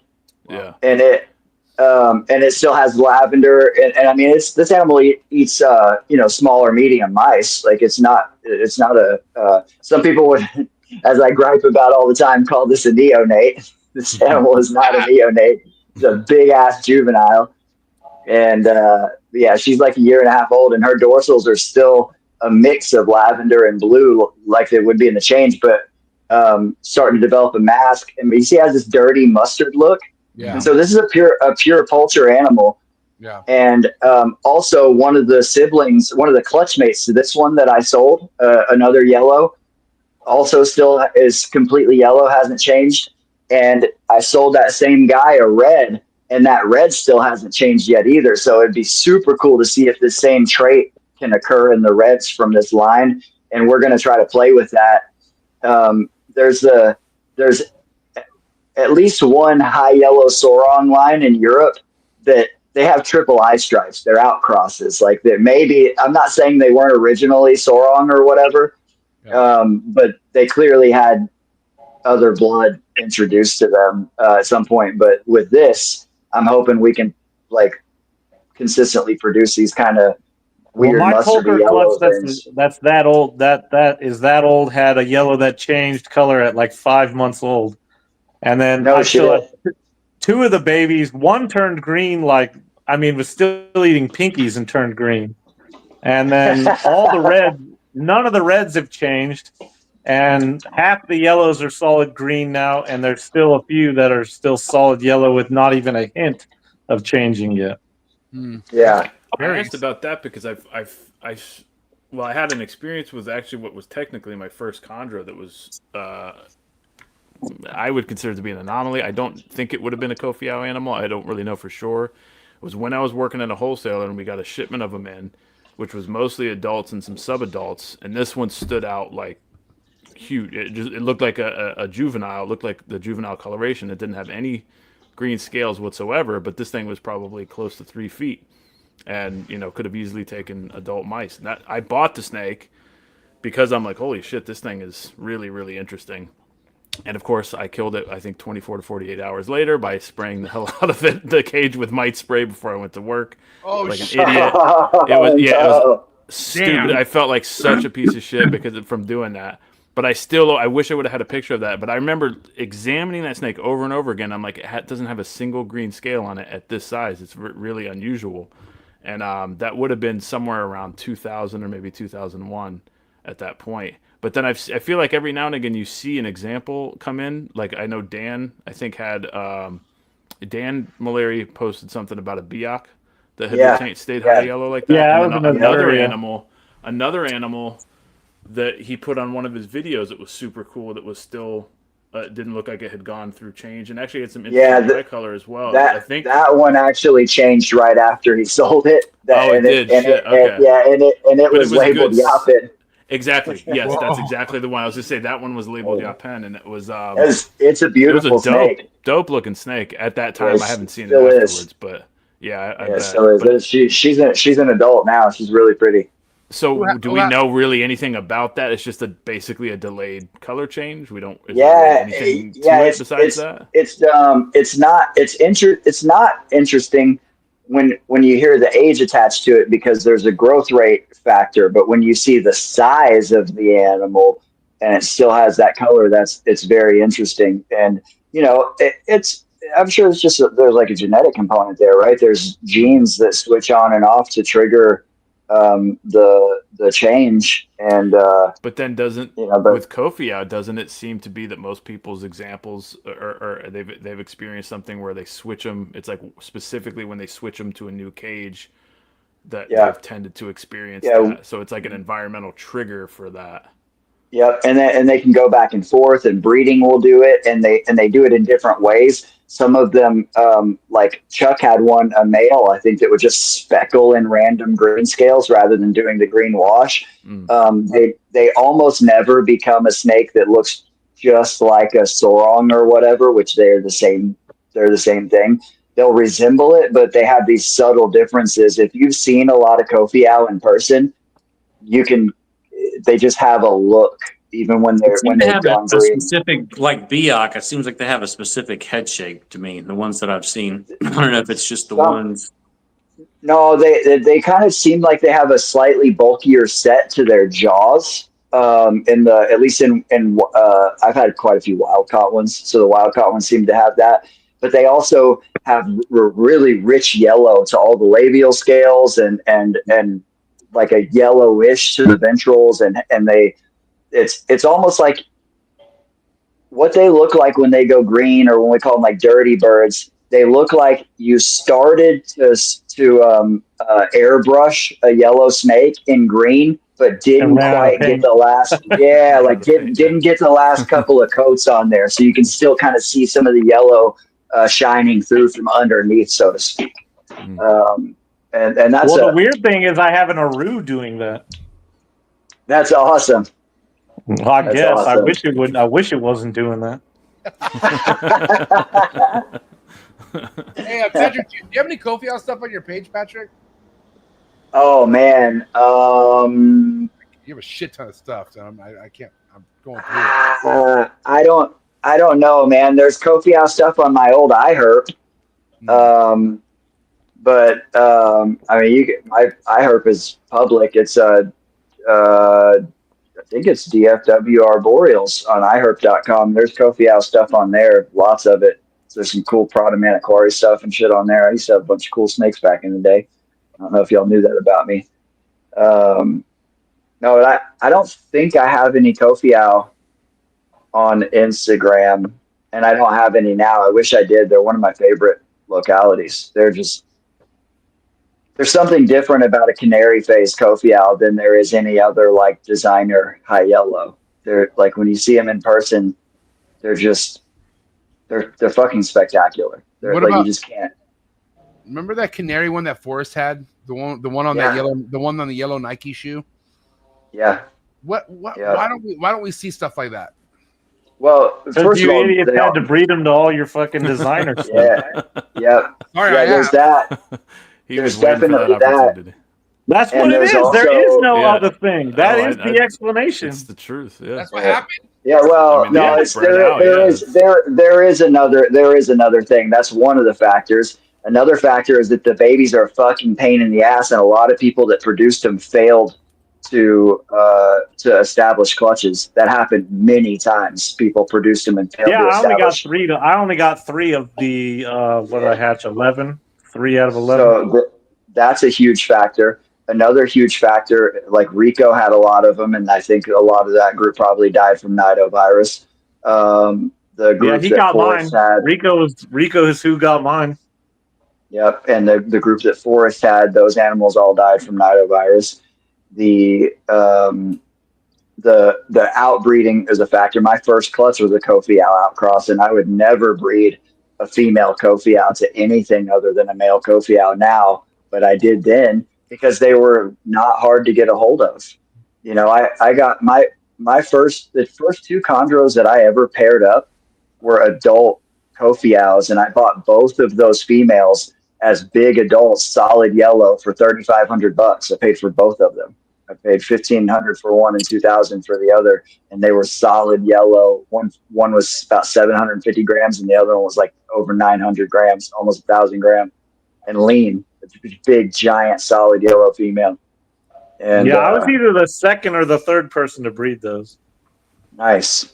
Yeah, there was a guy in Florida, an Indian guy, I think, that had a connection over there, and he was bringing over Kofiau chondros and Kofiau scrubs. And those Kofiau chondros were very expensive when they first started coming through. But yeah, Spataro got into it. Give us an idea. How much are we talking here? Like what? $10,000. 10,000. I remember Yeah. seeing them at seeing them at Daytona one year when they were, pretty new on the scene. I think they were like $8,000, something like that. Yeah. Whereas the scrubs from that island, which are very beautiful, that same guy who was bringing those in, this was the type of importer. He mostly got Indo and Madagascar, and he was the type of guy that he'd get in his boxes and his shit would all be shipped out the next day. Like, he didn't really keep a bunch of animals around, and he would fax me his. This is how long ago this was. He would fax me his price list, and he would have Kofiau. He sent me a list one time, and it had sub-adult Kofiau scrubs on there for $85. Kofiau Barnecks for $85. And I called him, like, the fucking fax was still warm in my hands when I'm calling him. And I said, I want all of those. And he's like, I just sold all of them. Fuck, man. But anyways, yeah, that locality is very unique. And the other factor is that it's not a big island. It's not readily accessible. And it was over collected to a degree. Doesn't mean that there's not chondros there. There's definitely still chondros there, but there's not really anybody over there collecting. So we just don't really see them coming in. And because of all the different factors, there's not a whole lot of established groups in the country, but Chuck Vogel is working with them and Matt Morris is working with them. And Desiree just got a small group, and I'm sure there's a few more hiding here and there. Josh Hensley has some that he got from Chuck. So they're still around.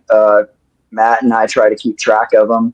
And one of these days, somebody is going to start having a little bit of consistent success. And Ryan, I promise you we won't fuck it up. Well, I'm not interested in them anymore, man. Those babies were a fucking nightmare. I'll take the nightmare babies, man. That's what I do. Well, my male turned, mostly green, and I was just like, man, this just looks like a sarong. There's a lot of extra work for. I love the way they look after they change too, man. I thought and it's cool to see them like shift back and forth. I didn't like it because I was like, make up your mind. You're either a yellow snake or a green snake. I don't like this in between shit.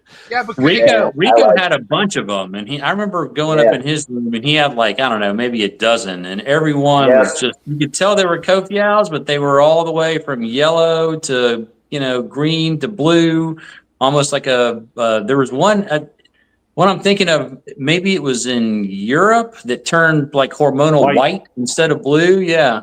Yeah, because they go when chondros go hormonal, they go hormonally axanthic. So a green chondro turns blue if they lose all their yellow pigment, but a yellow snake turns white. And so I have seen hormonal Kofiau that were anywhere from white to blue and kind of in between, because you get those kind of in between greens and they end up this weird grayish blue color. But yeah, it's probably not genetically, like not from an evolutionary standpoint, it's probably not favorable to become bright white as an adult. And so we see less hormonal shifting in animals that tend to have more yellow. So that hormonal shift is rare in Kofiau. It's also rare in Beox. Like I have that female here. She's the only one that I've ever seen in person go full hormonal shift. Right now, that snake is stark white and steely blue. She has no speck of yellow or green anywhere on her. It's insane. Well, the other thing we don't know is what percentage of the population was those yellows versus the dirty birds, so to speak. Well, it's so here's the thing though. 100% of Kofiau, they don't stay yellow. That's not the right way to say it. They turn into a different kind of yellow after their OCC, and they all do it. 100% of them they go through an OCC, and the way you tell that is that their markings change color and their tail changes color, and they go through a color change, and they become a different type of yellow into adulthood every time. The question is, at what point do they become green and why?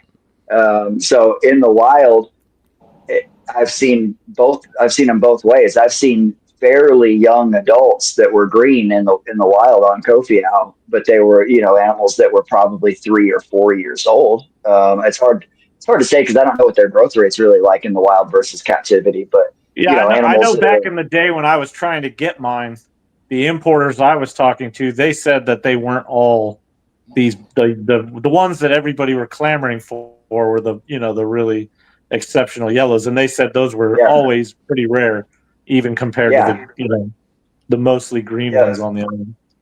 Yeah, most of the wild caughts that you're going to see, this is across the board with green trees. Most of the wild caught adults that you see are going to be in the like 400 to 500 gram range, and that is old enough for them to have already gone through that green shift. But every Kofiau that I've ever seen raised in captivity stayed yellow at least until they were males at the youngest. The youngest I've ever seen a male go green is like 30 months.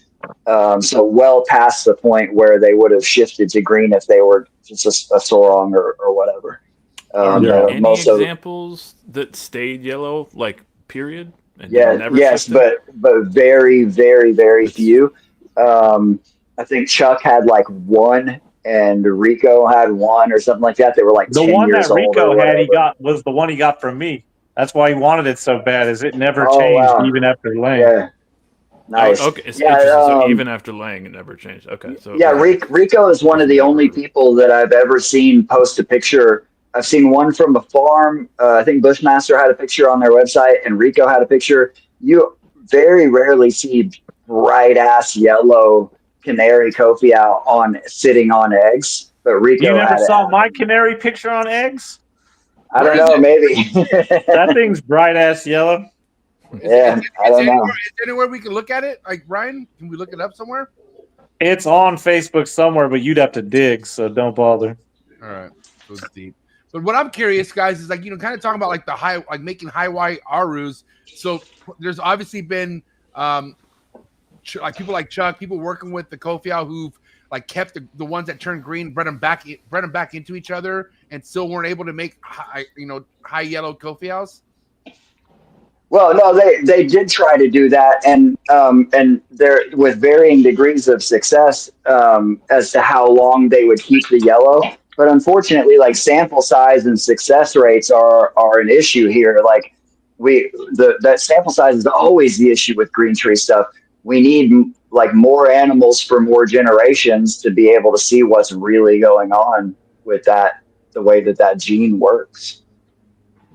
Nobody's really done that. Yeah, hasn't been around long enough. I mean, it's probably not even a single gene. It's probably, many genes. Yeah, for sure. I'm sure. Yeah, I should have thought I said that trait. I'm surprised you would give up on something like that, Ryan. I wanted basins real bad, and Rico was humping my leg hard. So. Yeah, and Rico had basins pretty cheap back then too. Yeah, I had the clutch, so I was happy that I had done it. And my male turned green, or mostly green, and I was just like, I guess I wanted basins, and Rico was begging, so let him take them. I was pissed when both of my females turned green, and right after I paired them up, they both turned green. I was pissed. Yeah. So, Patrick, other than BX, do you have any other pure locality projects that are like you're still pursuing to this day? Yeah, Manaquari, and I now have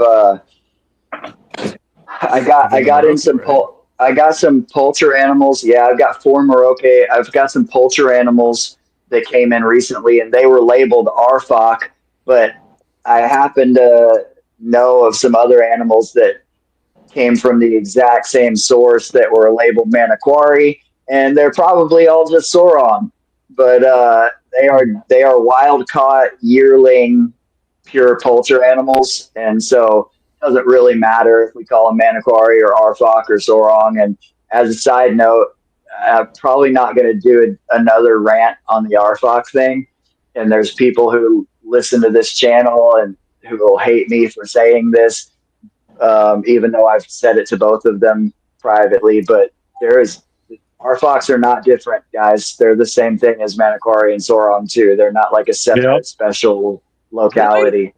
Yes. Oh, Kenny's gonna be upset. I sent you a picture, MJ, of that female. Yeah, look at this shit. This shit's sick. Oh man. And you sold this? You gave this to Rico?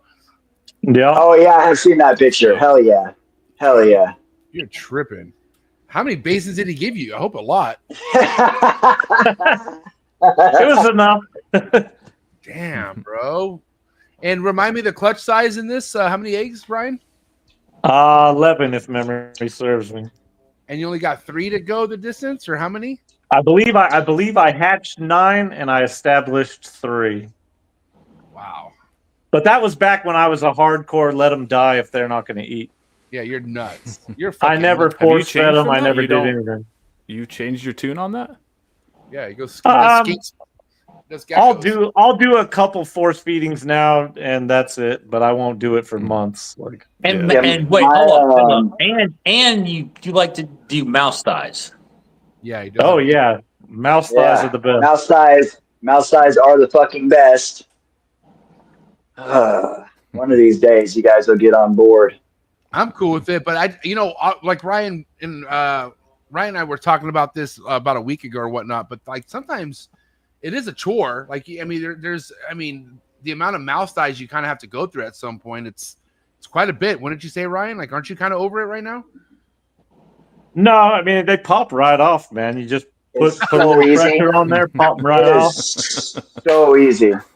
And then you just feed the remaining what's left of the mouse, the body and everything, to another snake, and then you got your little drumsticks.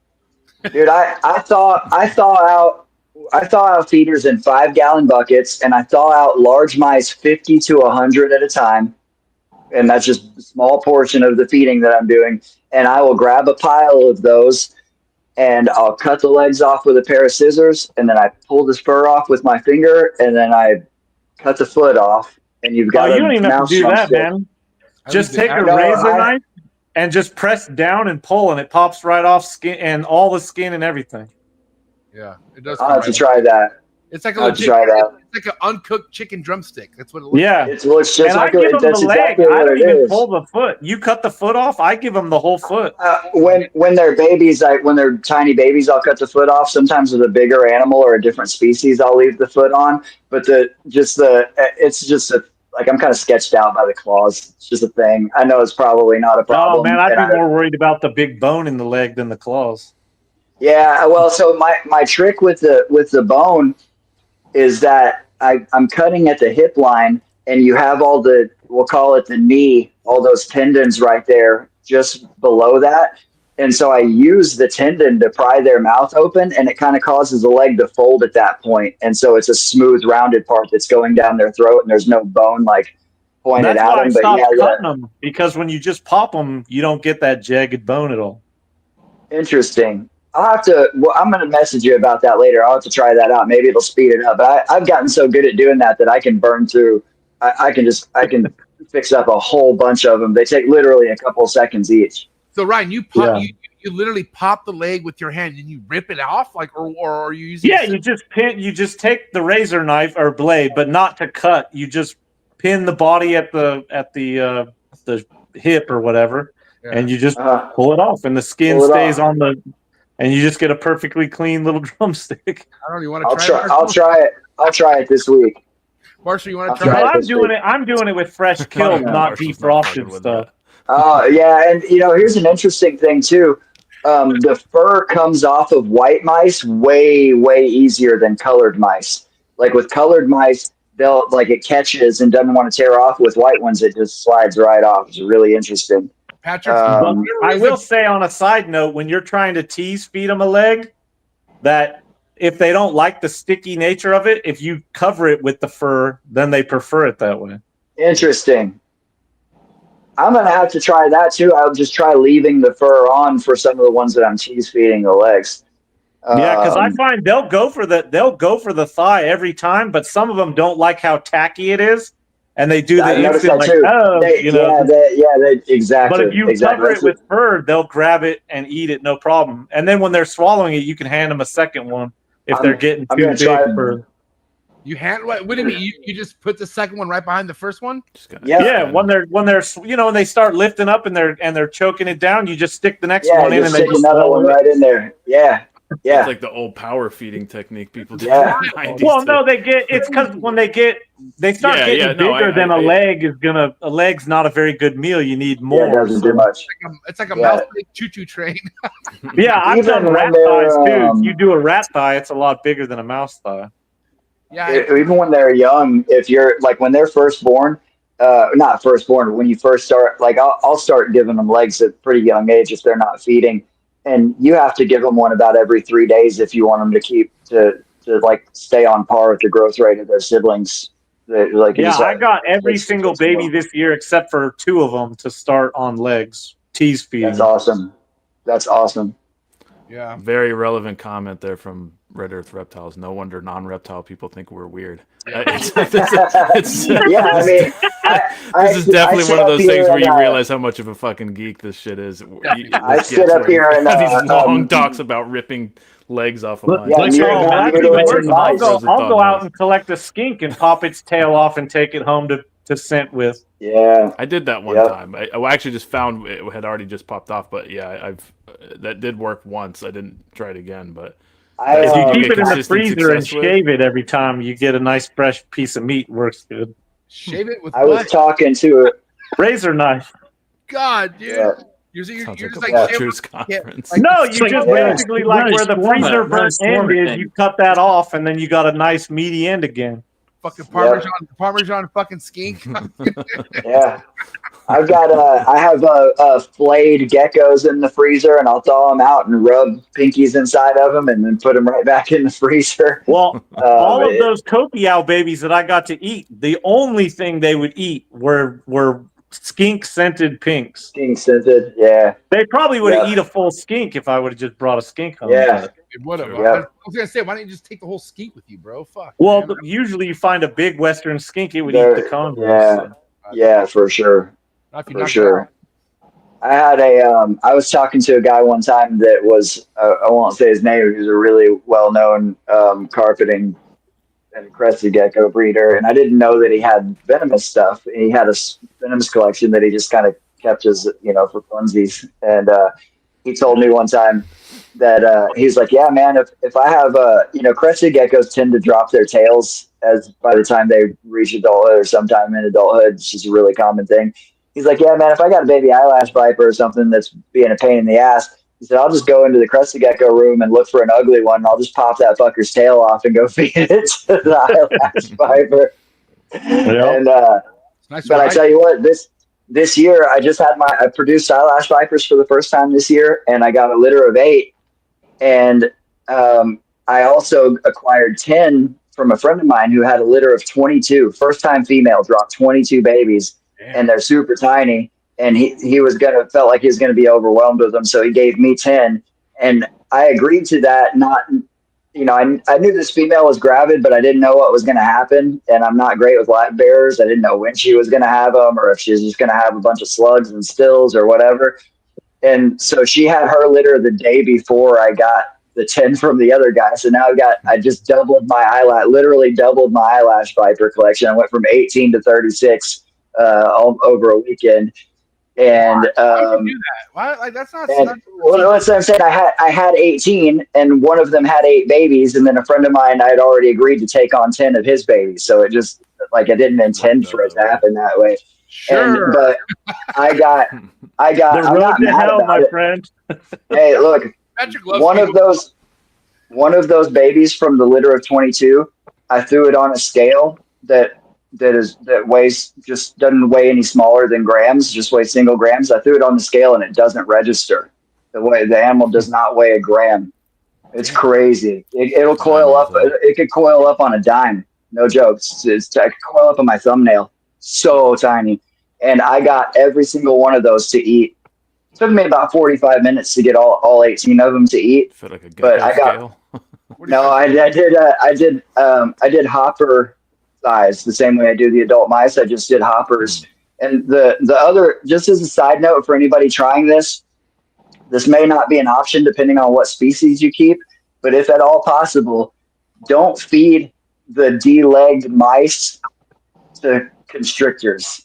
Feed them to things like vipers or colubrids that might not constrict them, because if you feed that thing to a chondro, it's going to coil it up and the guts are going to squirt out of the leg holes that you made, and you're just going to have intestines all over. That the hasn't fucking- happened to me, but I'm using pull a live mouse, thump it, and then pull the legs up. I think your dog ones technique I've is never different. done.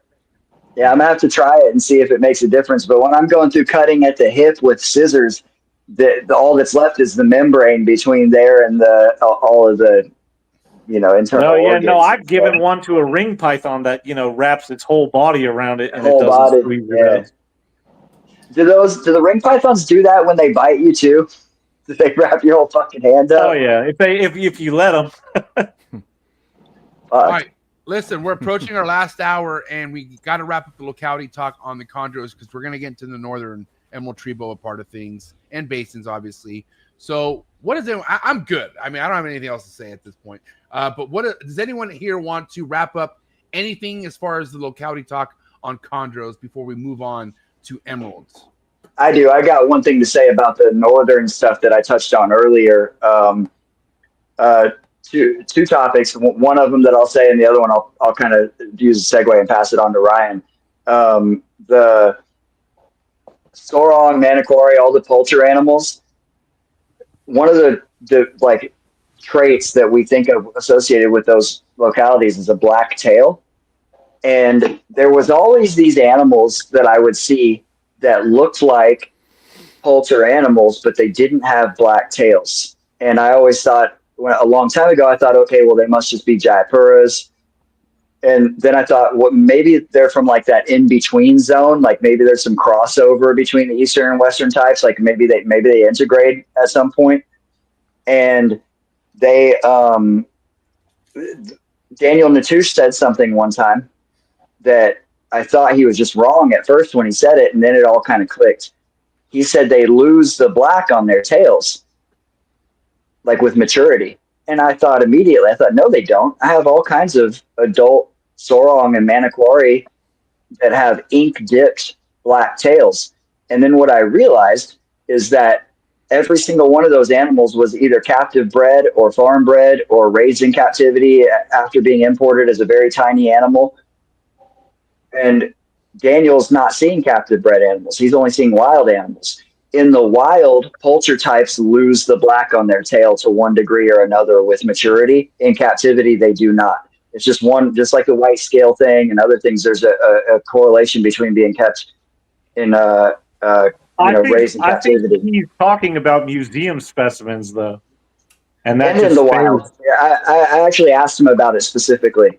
He was talking about live animals as well. And really old ones, the black will turn like, it's still darker, but it's not as jet black. But all my wild ones have got jet black tails, and it hasn't faded. But I think part of that is their timing. At what age? Yeah, that's what I'm saying. If they're imported at a young enough age, they won't lose it. But if you look at ones that are imported as adults, they have tails that are speckled in black instead of the ink dipped black. And I think it also varies across poultry. Poultry, they don't all have solid black tails.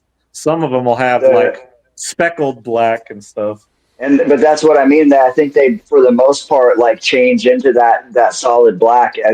Like I said, this is me looking at. It's like a meta-analysis of thousands of animals between pictures and stuff I've seen in person. That it's super consistent. The captive, born and raised animals ink dip black tails, and if they grew up in the wild, they don't. And I even see that a little bit with Biak, but Biaks tend to have. I don't know. I've got all my founder poker were all adult colored animals when I got them, and they were all 350 to 500 grams, which is an adult chondro in the wild.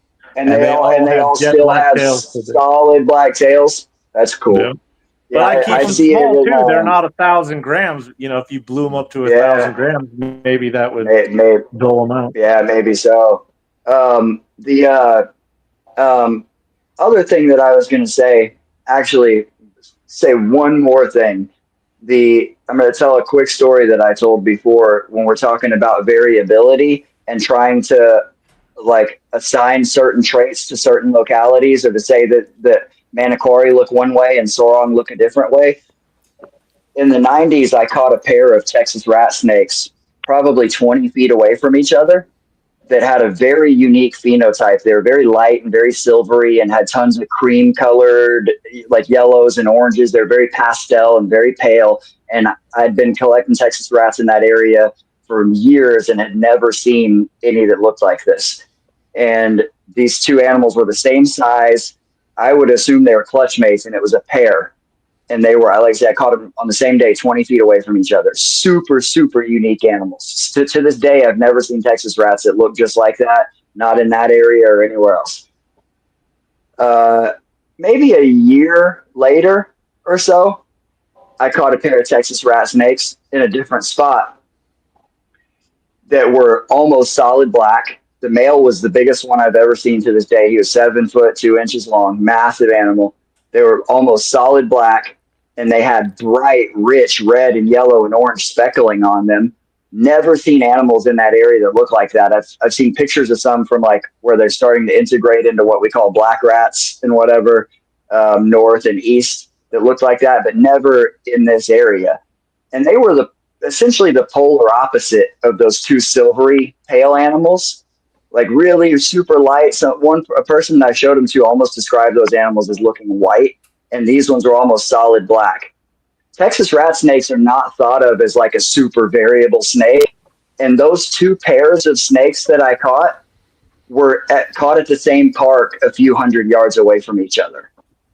So just an example of what variability can be inside of a given locality, of even a not super variable species.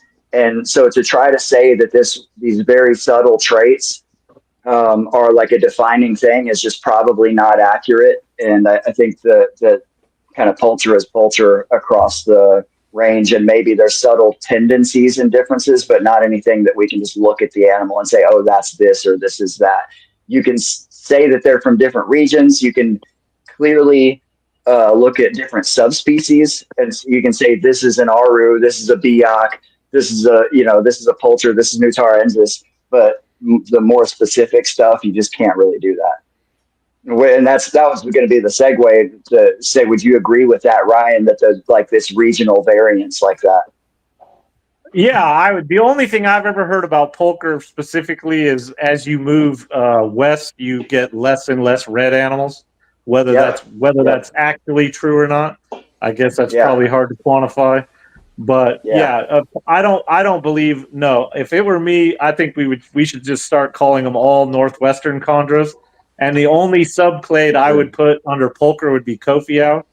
I would refer to southern chondros as southern chondros, Aru being, a subset of southern chondros, and then Uterensis. I've never seen any Uterensis.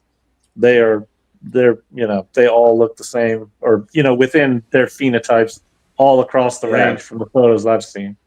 So I would call, if it were up to me and I could wave my magic wand and the hobby would label stuff, I would call them northern chondros, northwestern chondros, and southern chondros, with Aru, Biok, and then Biok. I don't know what you call those. Biok Island, Biok Num4 Regency. That's what the Regency's called.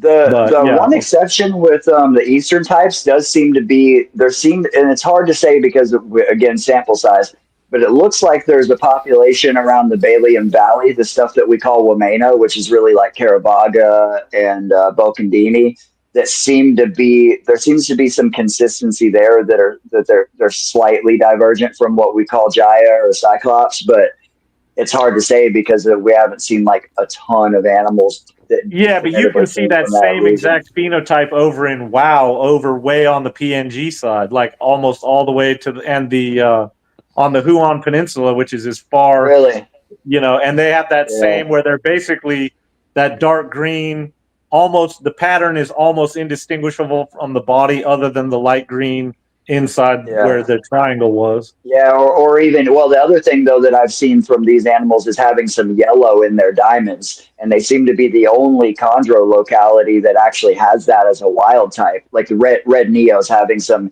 yellow scales in their diamonds, and maybe a higher degree of what we call mite phasing.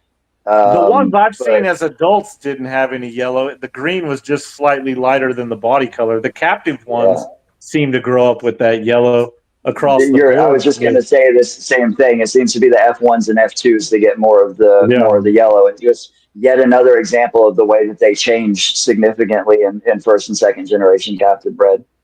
And some of that might be because we are breeding animals from across the range. So we might have a situation where, the alleles for this specific look in that region, if you breed it to something, from a different range, they don't line up right. And you get weird looking animals. On the topic of that, what's your thoughts, Ryan, in particular? I'm interested to hear your thought on this. If you take there's been, as far as I'm aware, very few oxable animals that are in the hobby. If I'm only really aware of the one that's in the U.S. anyways.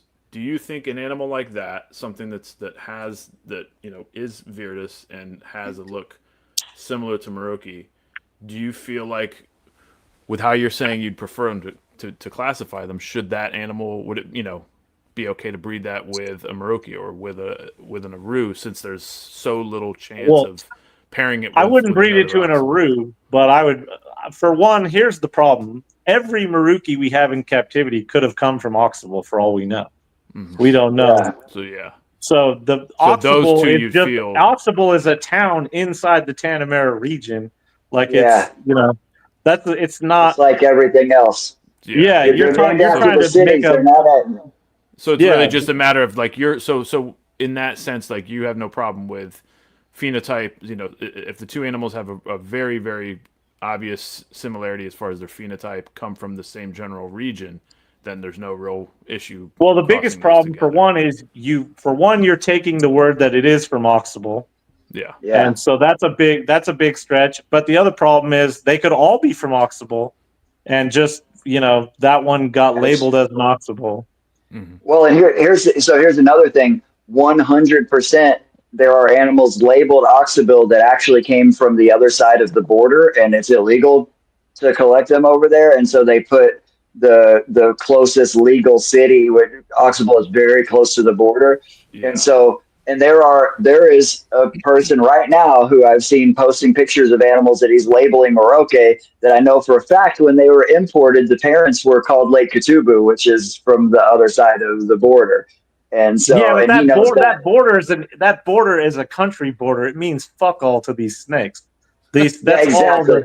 That's all It's all that is man-made. the same snake from the Bird's Tail Yep. Peninsula all the way across the southern, So that's my Yeah. kind of point overall, and that generally, like when it comes to maintaining some element of what we would call purity in the hobby, especially when you think in terms of trying to preserve the look of a wild type animal, it's really phenotype specific that we're focused on in this sense. Well, if you break it down to the species or subspecies level, they all are consistent. It's when you start trying to nitpick the micro locality thing, and we don't have enough like unequivocal data on what these micro localities really even are. Yeah. Yeah. And if we did, we would find that they all overlap anyways. That's just how biology works. So what's the best? And that's why an Australian chondro looks like a southern mainland New Guinea chondro, because that's basically what it is. It's just a remnant population that is stranded on Australia. So that kind of I have a trio. I've got a trio of mottled rock rattlesnakes. I know guys that will not pair up Cloves or Lepidus unless they were literally collected on the same hill, like within the same mountain range. Like they have to be from the same hill, or these guys won't pair them up. That's why they're literally that crazy about the locality thing. But I have a trio of Lepidus. Yeah, you can. Exactly. I have a trio of Lepidus that are all from the same region. One of them, we can, because we have that data to know exactly where they're collected. In a lot of cases, these guys collected these animals themselves. Yeah. But I have a trio where the male and one female are wild caught, and the one female is captive bred. The captive bred female has a 277 label. The male was collected on 277, like literally on the highway. And the other female is wild caught. She's a Loma Alta, but it's the same county. And I asked the guy who collected both of the wild caught ones, and I said, what do you think about pairing these?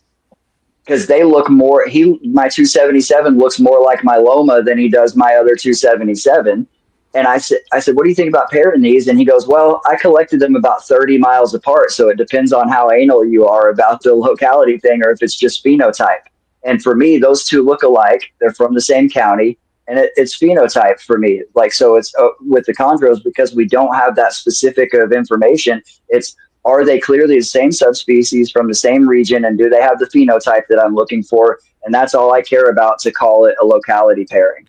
Well, even with that said, those gray band guys break it down to a ridiculous nature, and it's like, okay, there's a rock cut, because in Texas most of it's not public land, so they collect on a rock cut next to the road, but they act like there's no gray banded king snakes that live anywhere but on the rock cut, and it's like there's genes. That rock cut wasn't there before humans were there.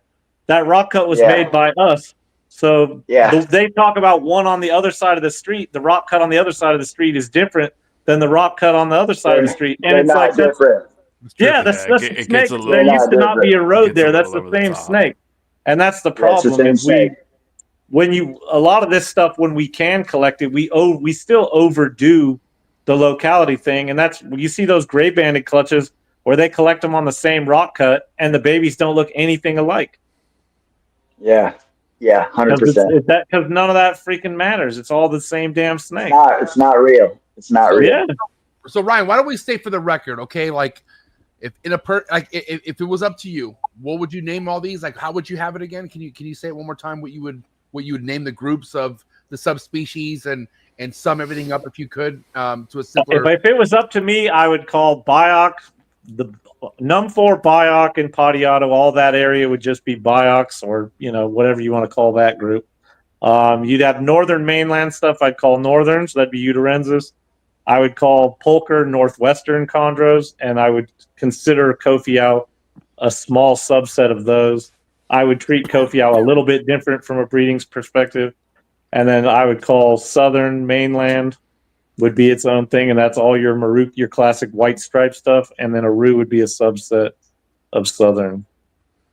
So is there I wouldn't breed an Aru to a Maruki. I wouldn't breed a Kofiau to a Sarong. I would breed all the other stuff together. I started calling Vogelkop animals northwestern chondros in like 2011 or something like Yeah. that. That's just like, because that was it was obvious that there were regional variances. The map that Natush drew after they did all the DNA work was exactly the same map that I would have drawn if you asked me to show you what all the regional variances were. Like it's literally the exact same map, and I would have done that. The only place I 12, wonder 13 about years is the Tamika animals. I don't believe wild Tamika animals would look like we call them. So here's the thing about that. I've actually seen animals from Tamika on the Yeah, road. but you're talking about north of Tamika in the mountains when they go to the mining, where the mining is, not Tamika, the city in the lowlands. No, this is in the lowlands. I'll send you the pictures. I have pictures of scrubs, like 3 or 4 python species, but I have pictures of scrubs and chondros crossing roads in the lowlands outside of Tamika that were sent to me by an American guy who took them just road cruising for snakes, and they look like they're poultry animals. And well, the other cool thing, Tamika scrubs are southern scrubs. They're not barnecks. that's the interesting thing is the scrubs are southerns and the chondros are northerns. And here's the other interesting thing is even in the lowlands, the scrubs have that phenotype that we call highland over there. I'll send you the pictures. They're, like I say, I know exactly. Yeah, where well, the dude that's a bunch was at. of bullshit too. They should call them rainforest phase and savannah Rainforest. phase. It's right. The orange is from the rainforest for sure. For sure. So I got a quick question on this. Hopefully it's a quick question on this. So Doubt it. with all the talk of the different types and the phenotypes and everything. So thinking of the future of the hobby and trying to preserve wild type, quote unquote, animals of these different types. We all generally, even if we're all kind of guilty of even if we're breeding locality animals, we tend to go for the more extreme phenotypes. We want to line breed for that. We want to always kind of go in that direction. Almost everybody always steers it, and I have no problem with it. That's what I want to do with everything I do as well. But I actually do.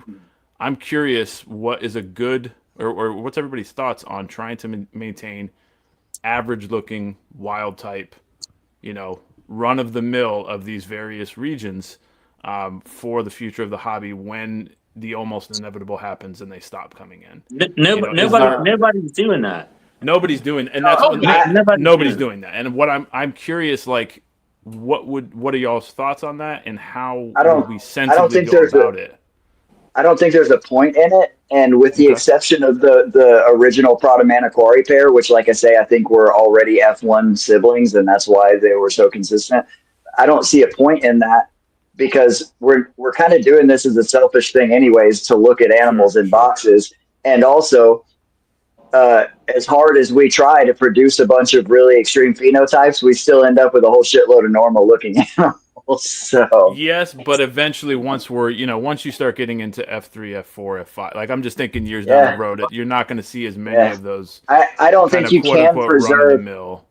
Well, just like I was saying, that I've said multiple times through the show about how much they change in F1 and F2 and F3, no matter what you do. Like, even if you're not breeding for extremes, they just are different every generation. So I don't think it's possible to like truly preserve the wild look in these animals. Yeah. I'm not committed to one particular belief with it. I do feel like it's maybe something that would be important to do for the future, but I don't know if anybody else really gives a shit, to be honest. Well, I think we got to do something because Ryan's getting pissed, and he's had enough. And I think we should just fucking name everything that Ryan wants to name it. I think we should. It's something I'm thinking about with the emeralds too. I don't. I'm just not into the hybrid stuff. It's just not my jam. So I wish there was a better balance. Is the only thing I would, if I could wave a magic wand. But I did. You know what? I had a couple questions here. There was one more I had for you, Ryan. Where was this? But I think you can the only difference is where do you draw the line in the sand between like what is acceptable and what is not? Yeah. Well, I get asked that about my Arus, and I'll tell you right now, I've never made an Aru that has exceeded an Aru that I've seen wild so far. Not yet. If I ever got to the point for you, if I ever got to the point where I was making animals that exceeded the greatest wild one I've ever seen, then I'd probably lose interest. He's never going to accept us, Marshall, ever. Then you can sell me the project. No, I will, because I like the as high as white as possible. But if it turned all white, then I'd probably be turned off by it. Yeah. Well, I've got an Aru that is really fucking with me. The thing's yellow and it drives me fucking nuts. These aren't venomous, are they, Patrick? No, I'm going to help us segue into the next topic. We're not talking about it. No offense, but we're not talking about Amazon tree boas at all. No, but it's those this, are dope as hell. but it's this genus. It's this genus. We're going to the Corrales boas. The one, okay, I just have one last question regarding designer stuff. These marketing plugs that you and Ryan are doing, Patrick, are ridiculous. So I'm keeping all of these things. I don't know what the fuck you're talking about. I'm not nearly as bad as him. Yeah, right. Patrick's fucking brutal. All right, go Patrick's on here like, it's just the last thing on the yellows. Here, look at this yellow. You can buy it. Contact me after the show. Go ahead, Chris. So I guess it's just for Ryan. So when it comes to when it comes to hybrid designer animals, would you prefer that hybrid designer animals are A, burned at the stake, or B, executed via firing squad? No, honestly, I do get the fascination with it. I understand why people do it. I don't. I wouldn't. I'm just playing. If I could kill them all, I don't think I would. I just, it's just I love that he doesn't think he would. It's definitely the options on the table that he might. No, I don't think I would. Like I said, I understand why you guys are interested in it. It just, I guess I think, and I was probably somewhere in between that in the beginning. I like them, but not nearly as much as locality animals. Yeah, I just kept seeing people. I had this friend in Seattle that bought a lot of high-end designer stuff, and it was back when I was still on the fence about it. And every animal he bought grew up to be the most boring fucking snake I'd ever seen. And I was just like, and he spent huge money. And I was like, and I know it burned him out and he got out. And I'm like, man, I've spent $200 on a chondro I'm way more happy with than the $5,000 chondro he bought. So yeah. To each their own. And buddy. to me, I want to look for me anyways with my green pythons. I want to look at that snake and have feelings of Indonesia and rainforest and things like that come into my head, not Yeah. That's just. I got ball pythons, blood pythons. There's a million things I can do mad scientist shit with. If a green python isn't good enough for you, then I don't know, man. I got to question your. Some people really don't like them. I have a couple friends that breed ball pythons, and there's a couple people, right? I'm looking at one that doesn't seem to give a fuck about them. So. Oh, but he's just like anytime I've tried to turn him on to the greens, to the chondros or the emeralds, he's like, fucking boring green snake. And to me, I'm just like, you work with ball pythons, for Christ's sake. What are you talking about? I think deep down inside, Marshall is an Aru chondro guy. I should have sold Marshall those Arus when he wanted them years ago. I like Arus. I like it all. I like them all. It's just having fun. I do like it. That's the thing, dude. Like, here's the thing: designer guys aren't bashing locality, saying that they're ugly. That's the other way around, dude. Like, I'm with Marshall. I like them all. And I don't know why Ryan just with the yellows though. The designer community takes a lot of shots at yellows. That's why I've had fun just taking a few shots back. Well, it's like nobody else is doing it. Let me just try and have a little fun with it. One of the turning points for me was when I did make a hybrid clutch, and I had bred chondros probably 3 or 4 times before that. And the babies sold, but it was all, it wasn't like, there wasn't like a fervor for them. They sold, it was fine. But I produced those. I know, I produced those fucking Manicore, buyout crosses. And I could have sold 100 of those things in 15 minutes. And I was just like, this is so disgusting to me that these people want these so much more. I never did it again. Yeah. But here you are making ultramale, blackhead, fucking whatever the fuck that you're making, and that's that's still a ball python, though. See, that's still a ball python. The ball pythons are a lost cause at this point. I mean, it's yeah, but it's still a ball python. That chondro you made isn't anything anymore. It's not a southern. It's not a northern. It's not a northwestern. It's a fucking amalgamation of just a bunch of shit. You're not talking to me because I haven't made any of that yet. You must be talking to fucking Marshall and Patrick with that energy, buddy. Not me. I mean, again, it's like lines drawn in the sand that the snakes don't know about, right? Yeah, I don't think they care.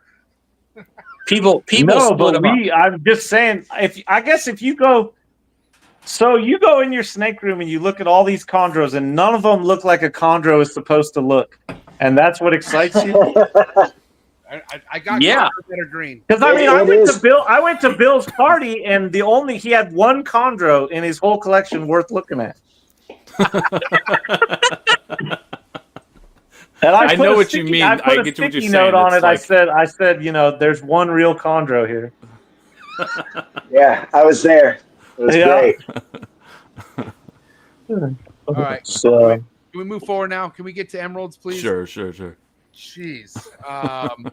Well, first and foremost, I want to congratulate Coach Rice, Chris Rice, on his 3 litters this year of Northern Emerald Tree Boas. Yes. Yes, Killing that's it. amazing. I definitely Thank feel you. like that Yeah. was Excellent work there. in the Northern community. Can we kind of get to what led up to this? You feel like, Chris, after the years of you kind of like dialing in and being very like you stand tall on your husbandry, which I give you props on as well. But what do you think led to your success this year with the emeralds?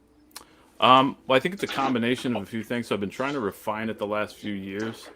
Last year I did 3 litters as well, but it wasn't as good of results. And so I tried to make changes this year to correct those, and it appears to have worked. Unless I just had an absolutely crazy good run of luck, which I did have good luck, but I think it was from making some corrections. And so, let's see. So this year was the last litter that was just born a couple weeks ago was my 8th litter of them.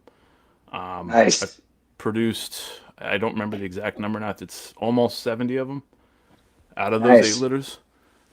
This year it was 37 babies, but I did lose one of them that had a weird, like the umbilicus prolapse, basically. Even though it looked like it was going back in, it looked like it was going to be fine. Ended up prolapsing. I pushed it back in, and then it died the next day. Mm-hmm.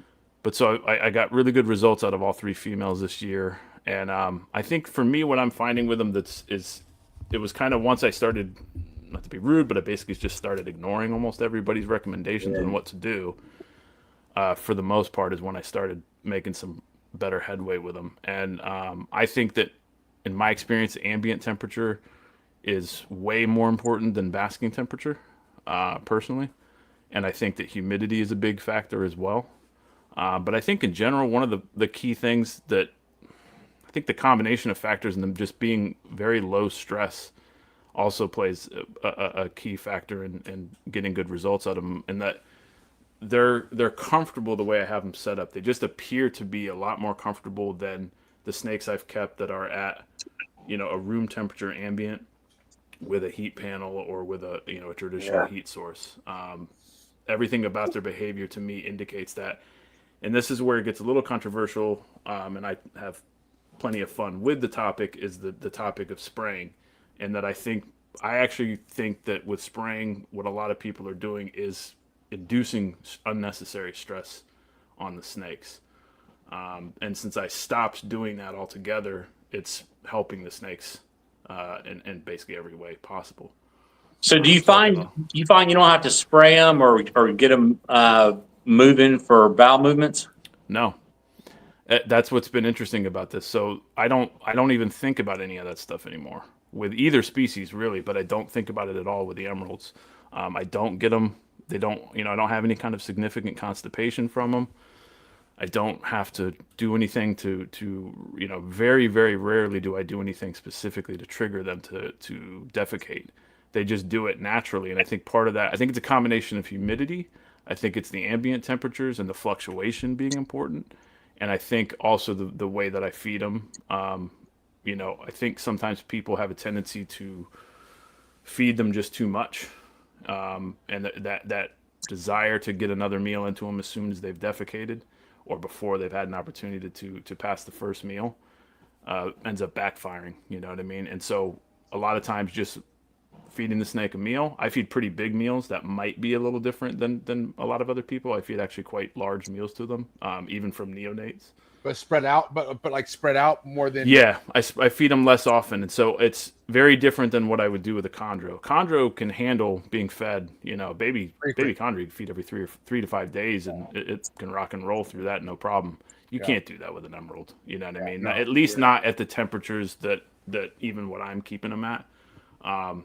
So you're doing large meals and letting them shit before you feed them the second time? Yes, I try to do, always, and that's something from Ed, and I've heard Ryan Wallison talk about that heavily a lot, just trying to go with that 1-to-1 ratio as much as possible. And also not just as simple as let it defecate and then immediately feed it another meal, but just let it get hungry. You know what I mean? Let it actually cruise around for a few days after it's defecated and let it be active, and then it's like once you're doing that, the problems with the being backed up just go away. Give us an example of what you're doing with the smaller emeralds, like like the subadults and whatnot, like things that aren't even ready to breed. How are you feeding these? Because I know you said bigger meals, but I'm curious how frequent. Well, but it usually, I mean, it's always random, but it adds up to it's no more than twice a month in most cases, and a lot of times it'll really be more like every 3 weeks. So, and I'll just give them a pretty damn good sized meal. So I think most people would see it and probably be shocked by the size of the meal. Mice or rats? I prefer rats, but either one. I've had fruit-fed rats. Nobody picked up on this yet, did they? I thought you were just snacking, bro. My bad. Holy shit! I was gonna say something. I didn't know if anybody would pick them up. I just been sliding that into view for the whole. I can't see that. I've been slowly sliding that into view the whole time. Yeah, slide it in just a little bit. Let's get the end in there. Let's get the end. There we go. The grain. There we go. All right, we're good now. Anyways, that's just me being an ass. But so no, I've found more often than not I'd say they have a tendency to prefer rats. I used to think it was pretty balanced, but after this year's litters, I've gotten better response overall to rat pinks. But it's pretty close. I mean, if they don't want a rat pink, then they'll usually go for a frozen thawed mouse or an ASF hopper or something. I do have some of the juveniles that are very particular about live. They don't want anything to do with, no matter what I try scenting wise. They don't want anything to do with anything other than a live mouse. And then I've had a few that were premature from a litter last year that are probably the worst snakes I've ever dealt with in terms of feeding. They just want nothing to do with anything, and I've had to assist feed them the whole time. Now, I haven't tried geckos with them, so that's something to consider, but my guess is they're going to turn their nose up at those two because they just seem like they're premature and not doing, not very well developed. But so for a neonate, I'll start them off, pink rat. I don't really care how young or old it is. I'll feed them a pretty huge pink rat, and they handle it no problem. Yeah.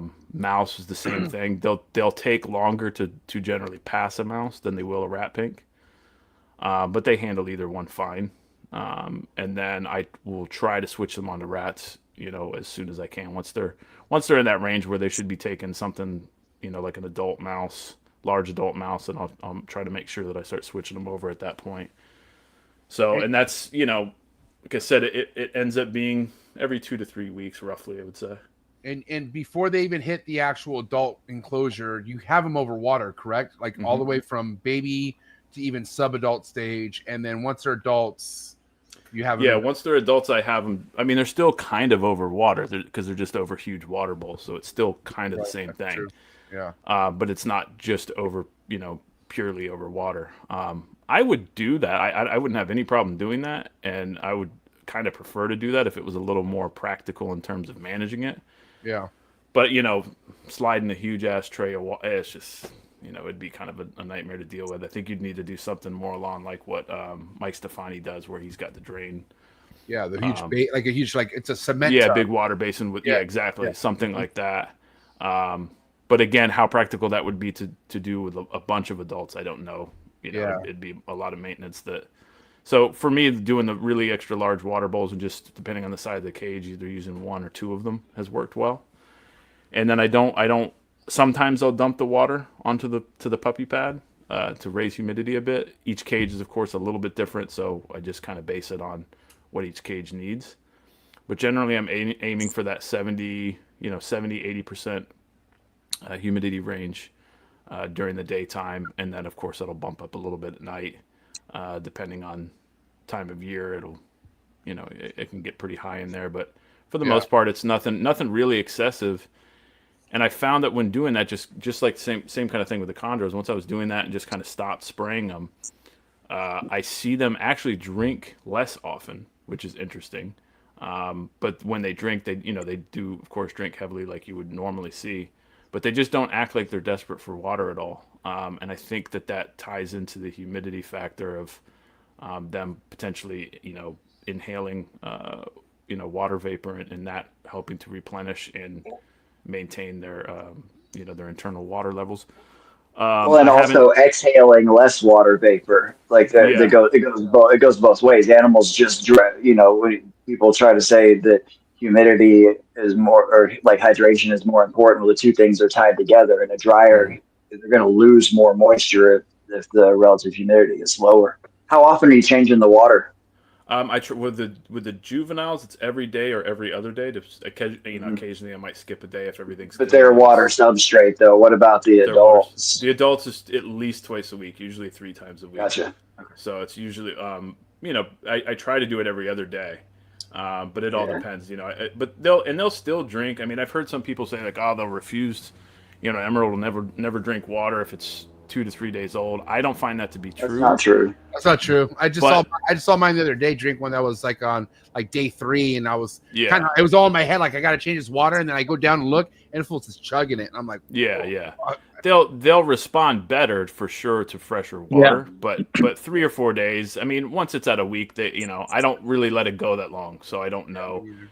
When I was younger, I would just do water changes more like once a week, and I didn't really find it to be a huge problem at that point, but I don't do it now, so I don't really know how they would respond to that. I would think for sure twice a week would be better than once a week if you can pull it off with the species. Sure. But I'm really feeling like there's a little bit of a I don't know if it's exaggeration is the right word, a misunderstanding of what it is, but this whole idea that they're just really uniquely, insanely weird with water, and they need way more than everybody else and every other species, and they're just I just don't really know that I feel that way. I don't see that with them. I think a lot of that though is just if you're starting with wild animals that are already coming in behind the 8 ball, because every emerald I've had has been a wild one, and it seems like early on, you got to be a little more diligent with that. Once they're fully established and they're filled out and their head's bulky, and then that's it seems like they're on cruise control after that. But I'm talking about long-term, well-established wild-caught ones, and then the juveniles as well. Now, and I don't think those big ones move very well either. Like when you get big ones that other people have had for years, they seem like they take a long time to get comfortable. I haven't really, I've only had out of all the adults that I have, the majority of them are wild caught. I have 2. I'm trying to think if I have a third one. I think I just have 2 that were, the one was a wild caught that a guy had, and he had it for like a month or 2, couldn't get it to feed. He had it in a setup that was all wrong, blasting the shit out of it with light, and it was way too hot and dry and everything. And that animal's done great for me, but it was I suspect anyways, a relatively fresh import still. He only had it for a month, maybe 2 months, gave up. I bought it from him. The other one was a juvenile that was more than likely a captive born animal from a gravid female. But it was raised in a very different manner. It was fed exclusively live meals the whole time that he had it. And that's the only real trouble I've had with that one, is just it didn't want anything but live rats until I finally got it to start taking frozen thawed hamsters, and now it'll obliterate those every time pretty much. But it will not touch a frozen thawed rat. It will not touch a frozen thawed mouse at all. But for whatever reason, it goes apeshit for a frozen thawed hamster. I had a big Rico. Rico produced an emerald that I had, and she was one of the biggest northerns that I've ever had. And man, that thing was she would drop probably 60% of her food. She'd grab it, hold on to it for 2 or 3 hours, and then you'd go in there and she never ate it. unless she got like the perfect bite on its head. Then she would eat it. Will do that every now and again. She'll leave it like that, and I don't know why. And I've seen juveniles. I've had a chondro, and one of her babies is like that, which pisses me off. But. Yeah, I had a baby chondro that would do that. It would always eat, but I don't know what it was doing, but it would do that. It would grab it, wrap it, and then just sit there for literally 3, 4, 5 hours, and then eventually eat it. And it's like, what? It's like its brain shut down or something. One of my baby northerns, my female of the 2 northerns that I produced a couple of years ago, one of them will drop on occasion, and my biggest female basin will do it. And what I found out that they don't do it, neither of them do it anymore, and it's because I found out that if I just get that rodent a little hotter than I do with the rest of them, so I'll just run it under my water heater set on 150 degrees, literally scalding, and so I'll just run them under the sink water really quick. Get them really hot right before I offer, and they don't ever drop if I get it a little hotter than what I'm offering everybody else. Well, and that's I'm talking like fresh, like a live one that I, dispatched right when I handed to it, and it's still just. Yeah. Well, I mean, I'm getting them way hotter than what a live one's going to be, because I'm like I said, running them under 150 degree water for a second right before I offer it to them, so it's way hotter than a live. And I've had a few that act like that too, where they do respond better to basically unnaturally hot items. To where it's like, why? And I've wondered with that, like, is there something wrong with its heat pits? Like, is there an issue there? Like, is it kind of a little off, or No, I think it's just stimulation. I think they're very heat sensitive, and I think it's an intentional overstimulation. And there, an interesting thing about that when we think about why heating works on baby chondros and baby Amazons that are lizard eaters. My theory about that is that we know that reptiles that have recently been basking will actually have surface temperatures, like if you hit them with a temp gun, that's way higher than the ambient. Yeah. And so, I remember Crutchfield one time posted a video where he was temp gunning diamond pythons, and it was like 80 something degrees outside, and they were reading like 110 on their surface or whatever. And so if you got baby chondros that are hunting skinks on the forest edge, it's possible that maybe that skink has a way higher surface temperature than what a baby rat would or something. Well, let me ask something, Patrick. Are you talking about heating it up just to get them to actually strike at it? Because it's going to cool off really fast, like that. With babies or with the babies, you mean? No, the emerald. You said that. No, they'll strike. She'll strike.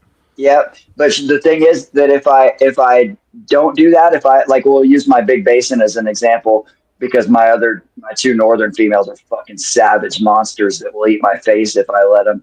And but my big basin female, if I offer it to her, it's going to be warmish because I thaw them out in warm water.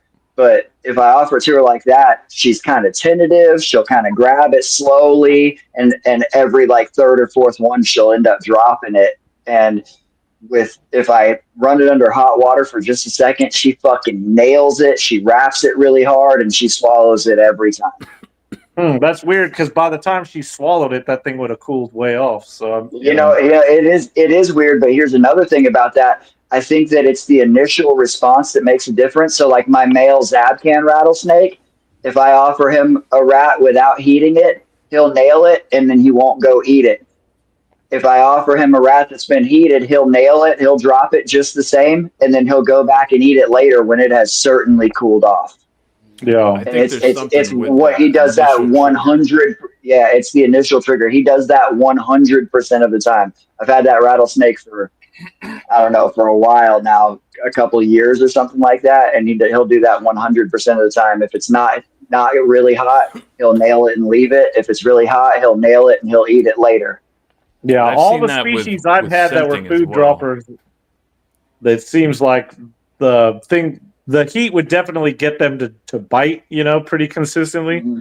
But the only thing that ever seemed to matter for me, anyways, on my food droppers was if they got a good bite to where they didn't have to let go, to Yeah. It seemed like if they bit it on the side or In the wrong spot. then if they let go to try to find the face, that seemed to be where the problem lied. Yeah. Some of mine I've definitely have a experienced that preference too. for mice versus rats too. If if they're used to one or the other and you swap, they'll drop. They'll drop it. I'm talking. I was just talking. Adult emeralds. I'm assuming most people aren't feeding mice to adult emeralds, but no, not any of mine. Be a joke. My biggest female northern would inhale. She could snort a line of mice. That sounds like a good time. I've seen with regards to the something about that initial trigger kind of impacting how solid of a response you get in a follow through. I've seen that for sure. Overall, with emeralds and trying to establish both the wild caughts and the babies, which at this point is, I think it's between the wild caughts and the babies have produced probably 80 something animals or around that. Damn, that's in total that I've just either had to either establish them as wild or as babies. Most of them, they don't seem to care anywhere near as much, or they don't respond as well to scenting compared to like baby chondros. Like I've tried chick down with plenty of baby emeralds, and then most of them care less. It's the heat with Corrales. But I have a few that are specific like that, and one of the ones that I have that's like a I think it's I can't remember if it's a 2-year-old or 3-year-old of like that at the moment that I'm transitioning to rats is like the funniest example of that. If I offer him a rat, he's always slammed mice. If I offer him a rat, put it in front of his face, he looks at it and he just kind of like tongue flicks it and then just looks confused. Like, what the fuck am I supposed to do with this? I can take that rat fuzzy, literally just like for 1 second, just go on a mouse, represent it. As soon as he gets the mouse scent, he instantly slams it, follows through. It's like it's just such a weird example with that and how some of them are so fucking specific. Yeah, because some of them just really know what they want and they don't want nothing else. Go ahead, Ryan. The basin litter I had, they seemed like half of them really responded to like you rip the face off, and not like fully brained, but just like a bloody nose, and that seemed to trigger them. And one of my northerns is like that. Yeah, I've tried all those kind of things for the. I've tried pretty much all the usual tricks with them as far as scenting, and a few of them. I got one or two babies that started off of either canned tuna juice or salmon juice. One or two that went for chicken broth. I've tried, sending rat with mice with rats. I've tried ASFs. I've tried quail.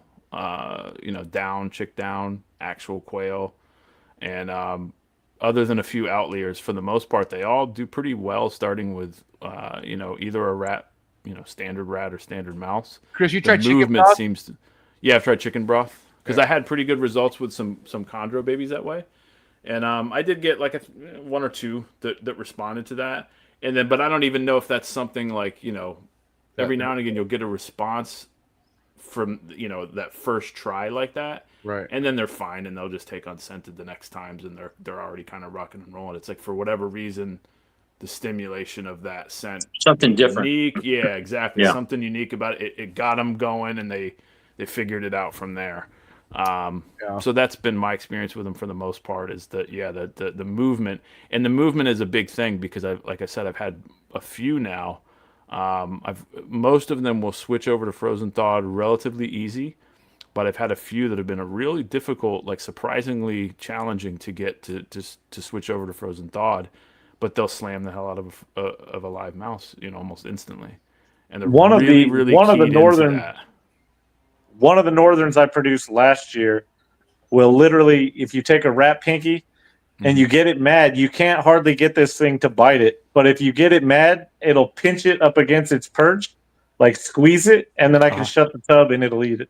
Yeah, that's a technique I've done with several of them. Just but never bite the damn thing. Yeah. No, I've had chondros do the same thing. Explain that again, Ryan. One more time. Explain that, what you just said. You just the snake would you're trying to tease feed it so it gets kind of agitated, but it won't bite.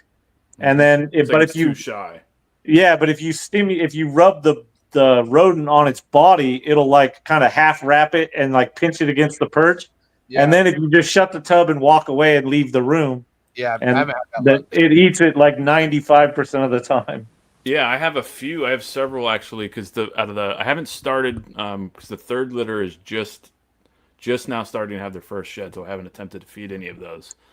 But out of the first 2 litters this year, there was 13 in one litter, but that was the one that had the weird prolapsed umbilicus and died. So I've got 12 and 12 out of those litters, and all but one of those has taken at least 1 or 2 meals willingly. I haven't had to assist feed any but just the one.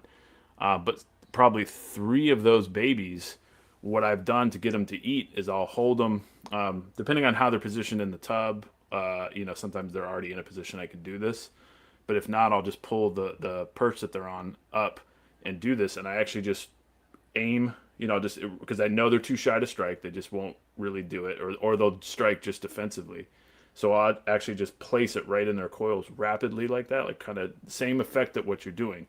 Yeah. Basically put it in the coil, and then it's like they go, oh shit, and they wrap it, and they'll do it. And then it's like they'll snap in, they'll do a full wrap, and then they'll eat. We're talking emeralds here, right? Not yeah, we're talking emeralds. I've had chondros done that, but I wouldn't doubt it could work for them as well. I've had chondros do it a bunch of times. Most of the time it was like I got lucky with it once and they did it, but I've had at least a couple of animals over the years that the first several times I got them to eat was with that exact technique. It's like they're not extremely shy, but they're not super confident, and it's like they don't feel confident enough to strike and wrap, but for whatever reason they do feel confident enough once it's in their coils and they kind of have that reaction, then they'll wrap it up and then and then follow through. I had one that actually did that until she was like, it wasn't every time, sometimes I could get her to strike, but until she was, gosh, how old is that animal now? She's 2.5 years old now, and she's only over the last few months started really consistently striking and wrapping. And she still requires some heat or some stimulation, but she also only has one eye. And so I think that's a pretty big factor in the way her response is a little skewed. But yeah, I found most of my northerns and the basins seem like the live mouse hopper was the ticket for most of them. Yeah, the movement of hopper mice. It's the way the hopper mice move. Mm-hmm. It's been my go-to for getting babies going. It worked most of the time.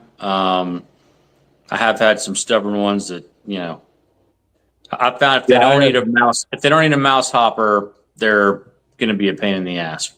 Yeah, I had a basin that I had to force feed for probably 6-8 months before it finally. And it got to the point where you'd pick it up and like you'd grab it behind its head and it would just open its mouth, and then you'd just stick do the deal. like you didn't even have to pry its mouth open, and then and finally I did that and it tried to wrap it up in my hand, and then the next time it ate on its own. Fine. Nice. Yeah. Nice. But it was like it had to, it got to where it knew this is feeding time and this is what we do. Yeah, it's like It's just like that thing was so frustrating.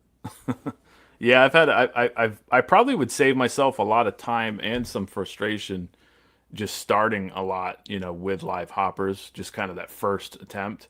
But I've been trying to, I really try to push to get them because it's way more convenient for me to just do frozen thawed, since just about the entire collection is frozen thawed. And it's I just don't like doing rat pinks. I've got one that prefers rat pinks. I don't like doing it because I feel like it's the same as feeding chondro babies, mice pinks. Yeah, it's probably not quite as good, but I can't say for sure how I feel about it yet, just because I haven't. I've produced a lot of babies, but a lot of those have been in the last 2 seasons, so I still got time to raise those up and kind of observe the differences. Yeah, I'm just the same thing looking at the turds, looking at the one next to it that eats a mice compared to it, and it's just a different turd, and I'm like, a difference. Man, I don't want to deal with a prolapsed emerald. So yeah, and but see on that ticket, Ed, I know Ed has said he prefers them to be on rat pinks. And that it's a little easier on the digestion and everything. It does also have the advantage of then you don't have to try to switch them. Although most of the ones I've had, switching them to rats has not been a problem. There has been 1 or 2 that were a little bit of a pain in the ass. So I don't know. I mean, I've had probably a better overall response to rat pinks than hopper mice as far as frozen thawed. Okay. With live, it would probably be the opposite with live. I don't think they'd go for the. I'm just assuming that I haven't actually tried it. Yeah, the one I have to put the food in its coils. It's the one that prefers reds too. Okay, interesting. If I put a mouse in its coils, it only eats it maybe like half 2 out of 10 times, but Yeah. it eats the rat 9 out of 10 times. So Yeah, a lot of them seem to have that preference. So, and then I haven't tried. I've tried ASF hoppers, and I was expecting to get like way crazier results, but it wasn't a lot different. They go for them, but I didn't see any like notable difference in comparison to offering most of them hopper mice. yeah, the four one that babies took I had one and last didn't year, take a one of mouse, them only but- wants lug. Yeah, that's the bigger thing I've seen with it. Was just, and I have a female that's 2 years old, coming up on 2 years old. She's every bit as big as any of the siblings. She's been a solid feeder, but she snubs any frozen thing I've offered. So I just offer her, because it's a little bit of a pain in the ass for me to get the live mice. I got to either drive to a local pet store, or drive out to the one of the local sources I get rodents from to get live. I just feed her bigger meals a little bit less frequently. So Yeah, she'll get, frozen like, thaw is a every pain in the ass few for weeks. me since I breed my own rodents. Yeah, like exactly. If I was like a raising whole my own step. rodents, I would just So. I would just do probably fresh killed and live for most stuff. But since I don't, it's a pain in the ass. But and then I have one yearling that I had 2 yearlings that were taking a little while to switch to frozen thawed, and then I got one to switch over completely now, and then another one that's probably a few more meals and it'll be there. But overall, I find them to be pretty, at least the big difference to me seems to be how well developed they are. The litters that I've had that were somewhat premature, the babies are huge pains in the ass. The ones that are Interesting. where they've had nice long gestation periods, and it's like you can kind of tell right off the bat, all the litters this year, literally except for the one baby, they come, they're born and the umbilicus slips right off almost immediately. It's just comes right off of them, and they're energetic and they're cruising around and they're just rocking and rolling. Whereas a few of the litters I've had in the past that were more premature, they'll have they got more yolk that's they either got a yolk sac and they're a little premature, or they've got problems with the umbilicus, and they're just generally those that were like that, they don't have that same level of vigor, as far as their feeding response right off the bat. So I've noticed the same thing with chondros, that like the ones that have better yolk absorption tend to be easier starters than and it the makes ones sense. that do not. Yeah, it makes sense. So that's what I'm kind of trying to aim for, and I don't know that it's as simple as gestation length, because I had 3 different litters this year.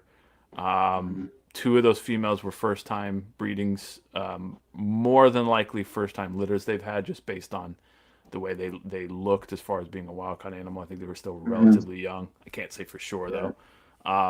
And then one was was her second litter with me. And so I had one female went 166 days, which was like what I had with the other anaconda phase female with her. From the ovulation? From post-ovulation shed. From the shed. 166 from the shed. 166 from the shed. And then I had another one that was like 150 something. Can't remember if it was 154 or 152, somewhere around there. And then the other anaconda phase female, it was her second litter this year. It was a repeat pairing, so same male, everything was the same. Conditions were essentially the same.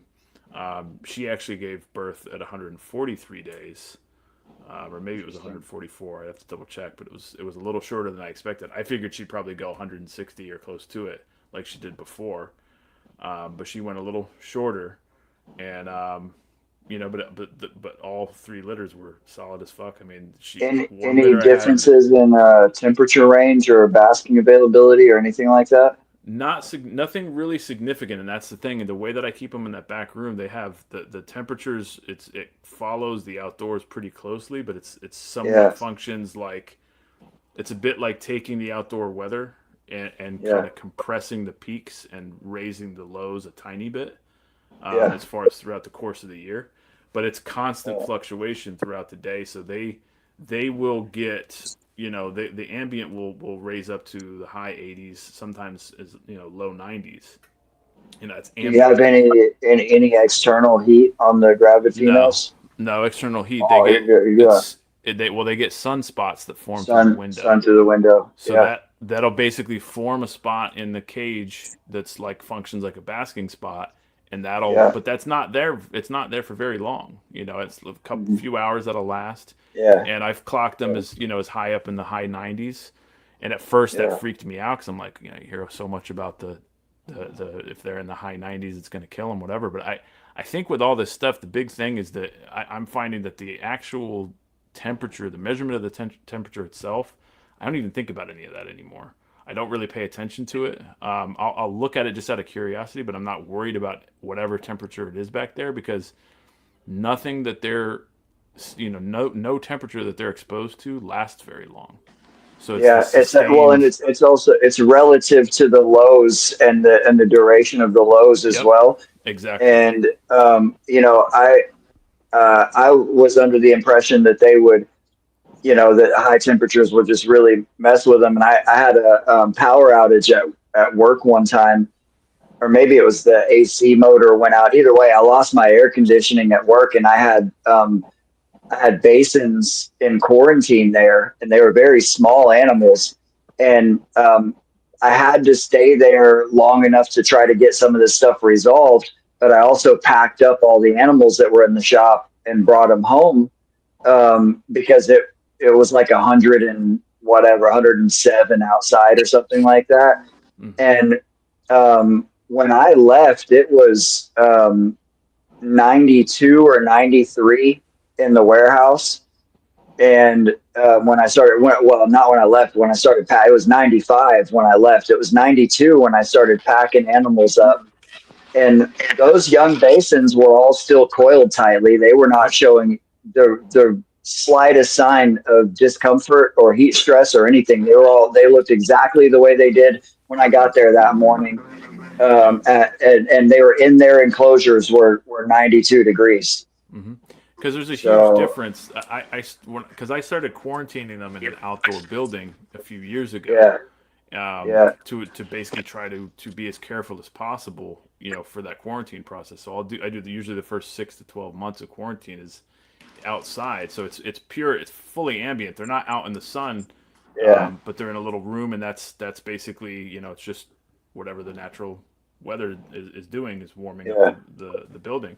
So I've gone in there and clocked them in the mid 90s really frequently, and they're totally fine. Mm-hmm. And I noticed that's when I started. Again, I was freaked out at first. I thought, I'm gonna fucking end up killing these things with these temperatures. But there's such a huge difference between 95 ambient and a nice, really high humid, very very humid tub. Very highly ventilated. They're not in screen cages out there. It's very very highly ventilated. But so they've got really high humidity, quite high ambient temperatures for part of the day. Again, it's not 12 hours of 95 degrees. It's it's a few hours, at most on most days, and then the rest of the time it's mid to high 80s. But I just noticed, like, man, they're kicking ass, and it's like the opposite of what I was kind of worried about was that they were gonna all go south. They just seem to be thriving in those temps, and so, and even juveniles, you know what I mean. I remember temp gunning one that was like 96. It was a baby. Maybe a few months old import, and I'm like, fuck, maybe this is stupid. I'm thinking like this is probably dangerous for this animal, but it ate meals, digested, rock and rolled. And I think it makes sense if you look at, their native range, they're going to be sitting in pretty high ambient temperatures for a significant part of the day. And there's such a huge difference between sitting at a high warm ambient temperature versus what that snake might be exposed to if it just shifted right over into direct sunlight. It's going to huge jump in temperature. Well, like you said, the humidity is a factor too. I remember learning when I started keeping chameleons about 30 years ago, and the montane species were way more heat tolerant if the humidity was really high. They would show signs of heat stress at significantly lower temperatures if the humidity was also very low. Yeah. And because chameleons will show you immediately, they'll start changing. Jackson's chameleon, they'll start turning yellow and gaping and shit like that if they get too hot, like really fast. But I was wondering, did you Were your females exhibiting basking behavior as soon as the light was coming through in the morning, or did they do it like later in the day? It was almost always as soon as the light started to come through. And what's interesting about it is that those snakes will, they sit back there in the exact same condition all year round. Yep. And when the males, when I've had the males in there with them, they don't exhibit. I don't think I'm not sure if I've ever seen a male exhibit basking behavior, even with the available sunspots. But Yeah. the females will completely ignore it. They just basically sit content at whatever the ambient temperature is back there until they have that post ovulation shed. That seems to be the point where it's when that occurs, that's when you'll start seeing them utilizing it more. Now, every once in a while, they might use it here and there, but even with a big meal, I don't really see mine, make much use of it. And I think it's just simply because they're already at a high enough ambient temperature that they don't really need to. Are you feeding those girls while they're gravid? No, I don't. I don't feed. I've opted. I listen to a lot of different opinions on it, and I've heard opinions from people that I respect on both ends of the spectrum that say you should feed them. If they'll take it, it's going to help them, bounce back faster. Yeah. I haven't experimented with that, and I guess the reason why I haven't is because I felt like when I looked at a lot of pictures and video of people having bad litters of emeralds, one of the things that I always saw that was in those pictures was big piles of shit and urates. So from my perspective, it's like, I don't know if I can't say that was just coincidence, that was just part of it, whatever, but it's made me opt to just, I don't offer them food at all. As soon as they start to refuse, no food for you. Some of them have exhibited hunting behavior, like they probably would have taken a small meal if I would have offered it, but I opted not to. Like I said, just because I wondered if there's a potential for that in creating issues with impaction or maybe increasing the likelihood of a premature litter. I don't know. It's just something I suspected, so I went that route with it.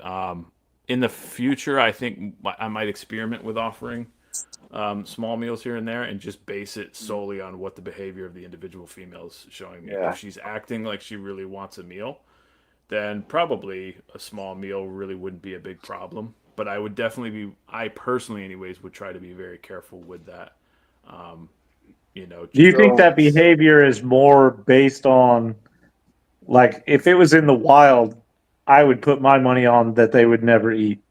But in captivity, I wonder if they're just used to seeing you, and then they're like, "Oh, look, feed me," It could be and that's another reason because hearing Vin Russo talk about that, I think that in general that I lean more towards that being the likelihood of the wild behavior, that they wouldn't want to put themselves at risk, especially.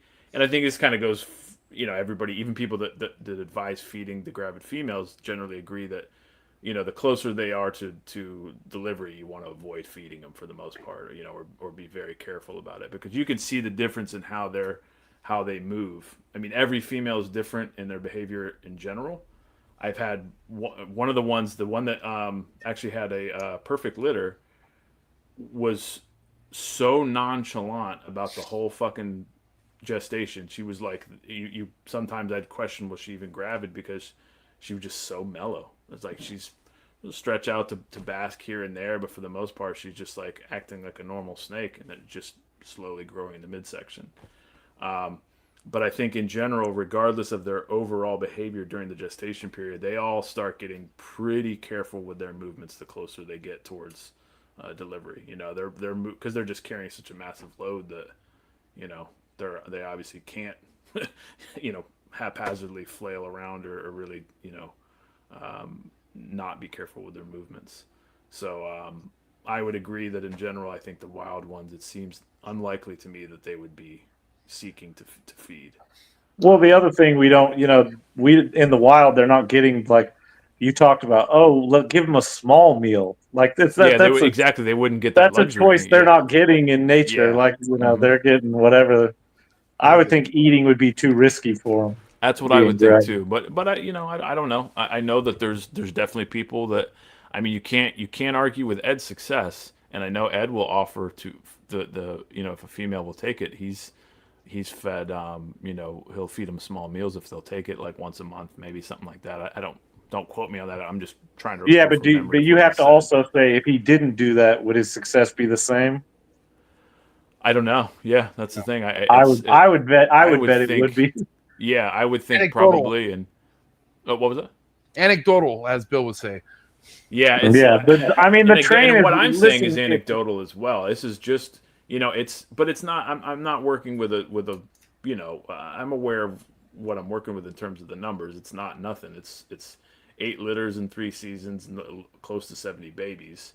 So I think what I'm doing is I think that the logic behind what I'm doing has some sense to it and is proving to work pretty well. But until I start experimenting to see, if I start offering meals to the gravid females, am I getting essentially the same results?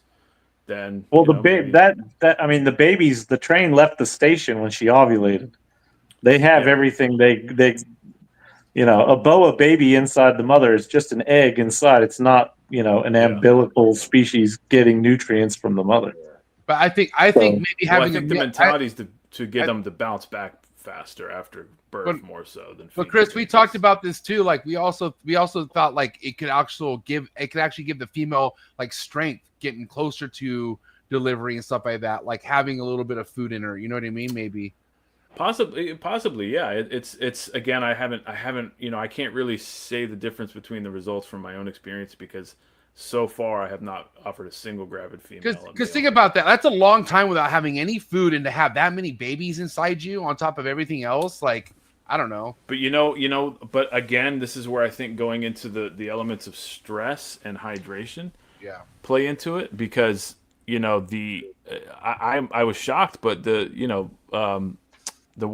first anaconda female to go this year, her name's Big Dottie. She looked goddamn near perfect after she gave birth. She had 2 just average sized meals, and I mean she looked almost perfect. Yeah. And she went like close to 8 months with no food. Well, and had 13 big healthy babies. So it's like I don't know. But every female is going to be different as well. So it's not. I don't think it's quite that simple. I would think that feeding could potentially be detrimental because there's physiological things that happen to snakes when they eat with blood flow and allocation of resources. I don't think I would opted not to do it. I would think that would potentially cause more problems than the potential benefit for and then the moving around to have to defecate when you're gravid. Mm-hmm. I don't know. Well, that was basically my thinking behind it. Was like anything extra packed in there is probably not going to help her out in terms of comfort and movement and everything. And well, like there's a lot we don't know. Like what causes birth? Sure. Is it a pressure switch? Is it we don't know the exact thing that causes them to decide to have babies or not have babies in any given. I think it's food. Time. Well, no, you're talking about the actual delivery of the babies, right? Yeah. So if you're feeding and you're creating more pressure in the female's body, could she potentially have the babies early? Prematurely, yeah. Well, and what's interesting on that? So one of the things that's been curious for me to observe, and it's been surprisingly consistent, is that delivery process. So with at least for the ones that are set up back there, so there's no external lights, no external heaters. So everything's just what comes through the windows, which have shades, light shades covering them.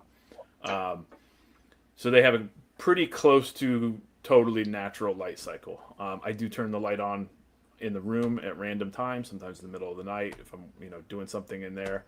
But for the most part, they get a pretty natural light cycle. And I've watched their behavior seem to be pretty closely tied to that light cycle. So a lot of times the breeding takes place right in sync, pretty tightly in sync down to 15, 20 minutes, basically as soon as the sun starts to come down.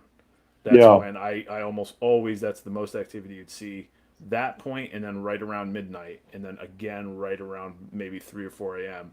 is when I've observed the males kind of immediately kick into gear. That's if they've already been in there with them. When I introduce them, that's different because it's like that's the initial introduction. They might go for her right away, or they might wait till the next day. Take a couple or days, But once they've been in, once the male's been settled in there and it's been days or weeks or whatever, they generally follow that. And then the birthing process has been interesting to observe because so far what I've seen with them is essentially the female, will drop urates, and then depending on every individual female, they'll drop urates and maybe a little bit of feces. And I've had them go anywhere from they do that, basically about 24 hours before they give birth, and up to now I've had it happen where they did it, Big Dottie did it about a week beforehand. They'll defecate a little bit and they'll have some urates, and then they'll drop urates again at least once or twice more before it's finally time to give birth. But what's been interesting is the females will do, I think every single one of them that I've observed back there do it anyways. The night before, they'll be restless. That they'll kind of early part of the night they'll be cruising around. They'll drop urates. They'll be fairly restless, like they're you can kind of get an idea. It's like, all right, she's probably gonna go, but I can't tell for sure. But when I know they're gonna go, almost 100% sure is once they do this, they'll do like a kind of a trance-like state where they'll just basically zone the fuck out, and it's like they look like they're meditating or something. They're just completely zoned out. They have nearly no response to me. I could be right up in their face and have the stupid fucking phone, give me a picture of you, whatever video camera. They couldn't care less. There's like no response from them whatsoever, and they're just zoned out, and they'll just do that for hours usually, and then they wait for this. So far anyways, they wait until the sun starts to come out, and then from that point, as soon as the sun starts to come up, I've had them go almost immediately after the sun starts to come up, or anywhere from an additional 4 or 5 hours later. But it seems to be, at least like I said with the litters I've seen here, they've all done that. It's so consistent that it's like that's probably one of the major reasons I've been able to film it all pretty easily, because it's like I know exactly what they're doing. What's your take on retained babies? I haven't had retained babies with the emeralds yet. I've had retained eggs in a chondro, but I haven't had it with the emeralds yet. But I had a friend of mine have retained babies with it was a Suriname redtail. I don't think it was it was a lot of the emerald people I've talked to lately, it seems they seem to think there's like an uptick in females retaining babies from both basins and northerns. Yeah, I don't know for sure. I would be inclined to think it's potentially a hydration thing, and or humidity. And again, like Patrick said, I think those are very closely tied together. And so that would be my first instinct, is that it's something tied to that. But it could also I've be had a it in stress Amazons and in Dominican boas that have retained babies. It could be. Yeah, I've got a northern emerald that retained her babies. Like just it wasn't the whole litter. I just had like a yeah. That's what I I was was going going to ask. Was it a whole litter, or was it just a few? I had a Dominican too. It was one or two. I knew she had looked one day. I was like, oh, I think she's trying to have them. And then the next day she looked like, Hammered shit, and never had them. And then it was like probably a week later, there was the tail of one of the babies hanging out, and I pulled it out. And when I did that, another one came out. And then probably 3 or 4 weeks after that, I was able to kind of manipulate another baby down by the cloaca, and I got it out. But I'm pretty sure there's still 2 remaining. There's at least 1, but there's probably 2 still in there.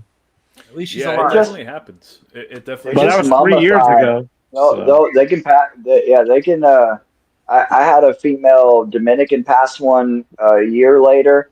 And I had a female Amazon. I'd have to go back and check the dates, but I had a female Amazon pass one, like, I want to say a little over 2 years later, and it was completely mummified. Yeah. Yeah, it's been 3 years, and they're not going anywhere now at this point. They never move. You can even see them when I feed her. They kind of pop out the side, and you can see. I think I shared a picture in the group chat where it's like you can. She gets. It seems like it doesn't necessarily cause any major problems. I mean, sometimes I'm sure it does, but it seems like in those cases they kind of handle it okay, and it's not. Really My basin died when she did it, but Oh fuck. So that to mine. that Amazon, she never like went again for me, and she eventually died. But she was an older wild caught animal when I got her. But the Dominican boa that did it, that passed one a year later. Yeah, there was just one with her, and it was a year later. But the Dominican is still fine. I still have her. Yeah. Yeah, I'm debating about trying to breed that northern and just see.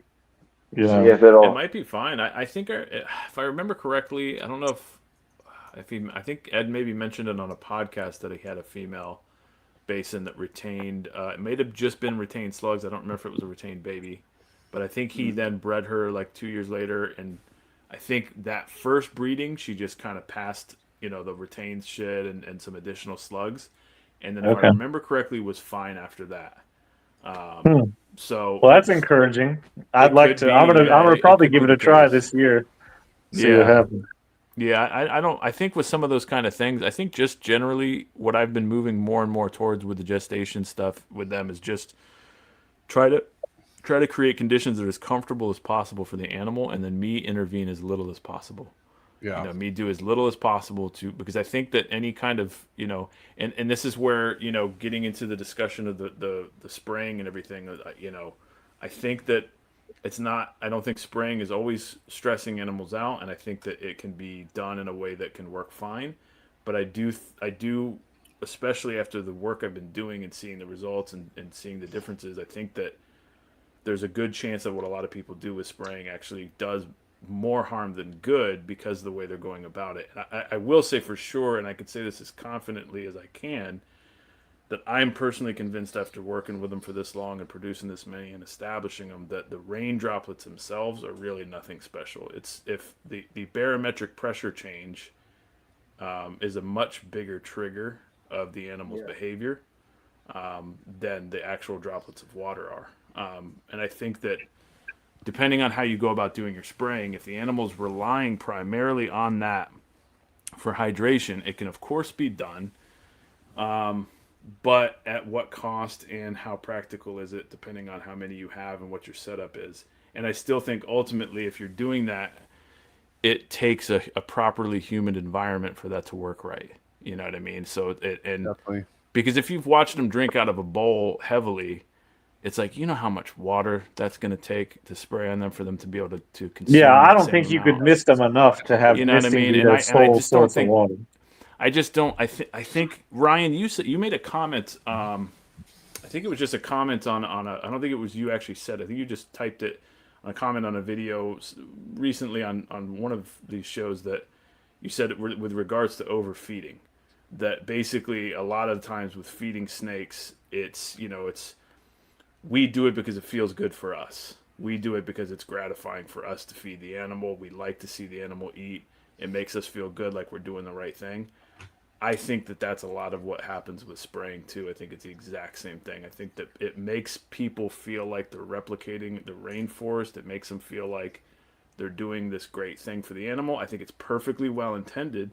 I don't think anybody's spraying the animal like, fuck you. Yeah, except as you know, a quick spray with your spray bottle or pump sprayer isn't like a 3 or 4 hour rain. Not at all. Not even remotely close. And nobody's doing anything to actually simulate the rest of the rain event. There's nobody I've seen that's doing anything to change air pressure or even overall humidity level or to do anything with wind. Like nothing else is being done as far as the rain event. And after watching them out there, it's like, for example, what was it, last night or the night before?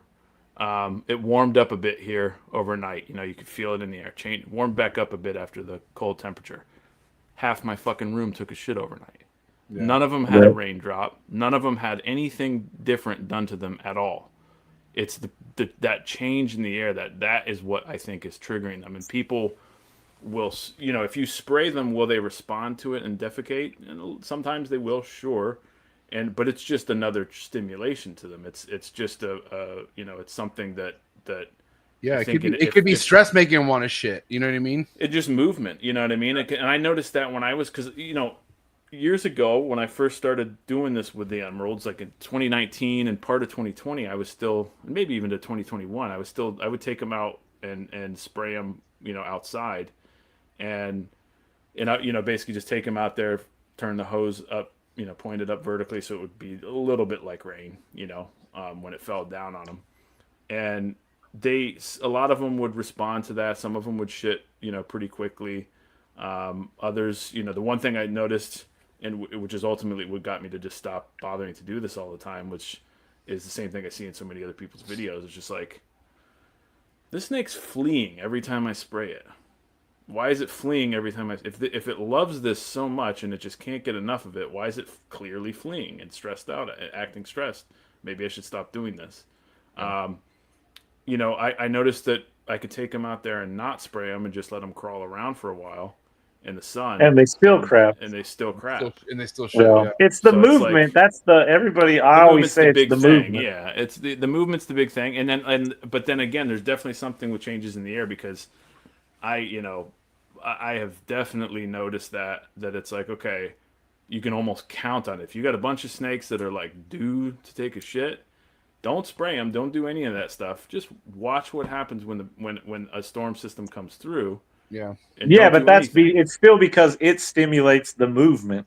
Yeah, yes, for them to do something. Exactly. It just gets them. That's what triggers their movement, gets them up and going, and then the more active they are, then the more likely they are to shit. And that's the same thing like I was saying too. Even without any specific trigger, whatsoever, just allowing them to be hungry for a few days or a week or two, gets them moving, and crawl around and just start seeking out food. They move around more, and then they're defecating without any particular effort or trigger. And as long as they're not really backed up, if you fed them a lot and consistent meals, like if you're feeding them on a rigid schedule, which I just think is bad it's probably bad for a lot of species, but I do think it's probably a little worse for emeralds than most.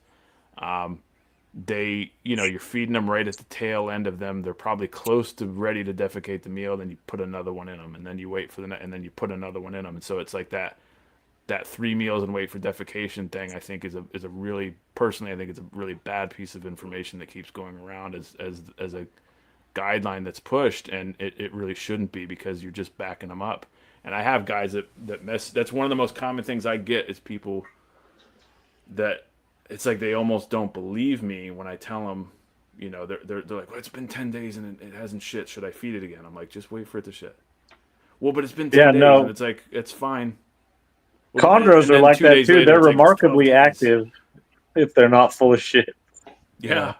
And it's no surprise. I mean, anybody who's, any human is going to be the same way. You're not going to be running marathons if you're fucking constipated out of your mind. I mean, you're not going to be fun experience anyways if you do. But so like you said, the feedback loop is giving them another meal. Then you just put them right back into sedentary mode. They never hold on to it. And then they're just sitting. And then that's why I think you hear so much, so many people think it's just like, oh, they're just slugs. They don't ever do anything. But it's like, no, they're full of shit.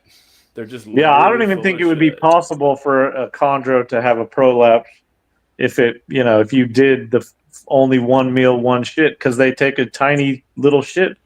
Yeah, most of the time they do, and so with the emeralds, I think that's been a fairly important factor in what I'm doing is huge. I think it's the combination of all that stuff. It's not one magic bullet. It's like the feeding them a little bit more conservatively overall, which I've gone a little too far in that direction in some cases. Like my first 2 litters, I fed them a little too conservatively, to where I would have liked to see a little more size on them by this point. But they're not like way tiny, but I just feel like they should have probably been a little bigger by now.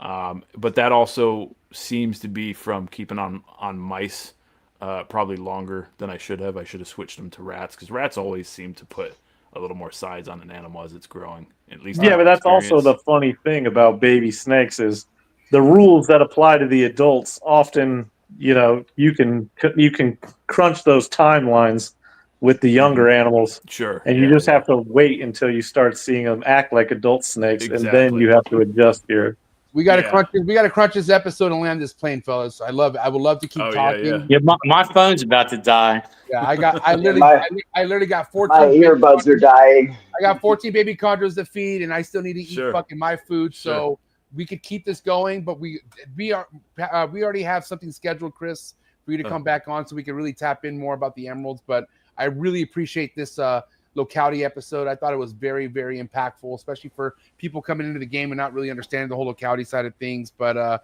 you guys are awesome. I appreciate it so much. Spirit Snake on Instagram, Arboreal Obsession on Instagram, and Molecular Reptiles, my man Ryan Young. Go check him out. But I appreciate you guys so much. Thank you so much for hanging out. But give it up for the fellas, man. It's a wrap, ladies and gentlemen.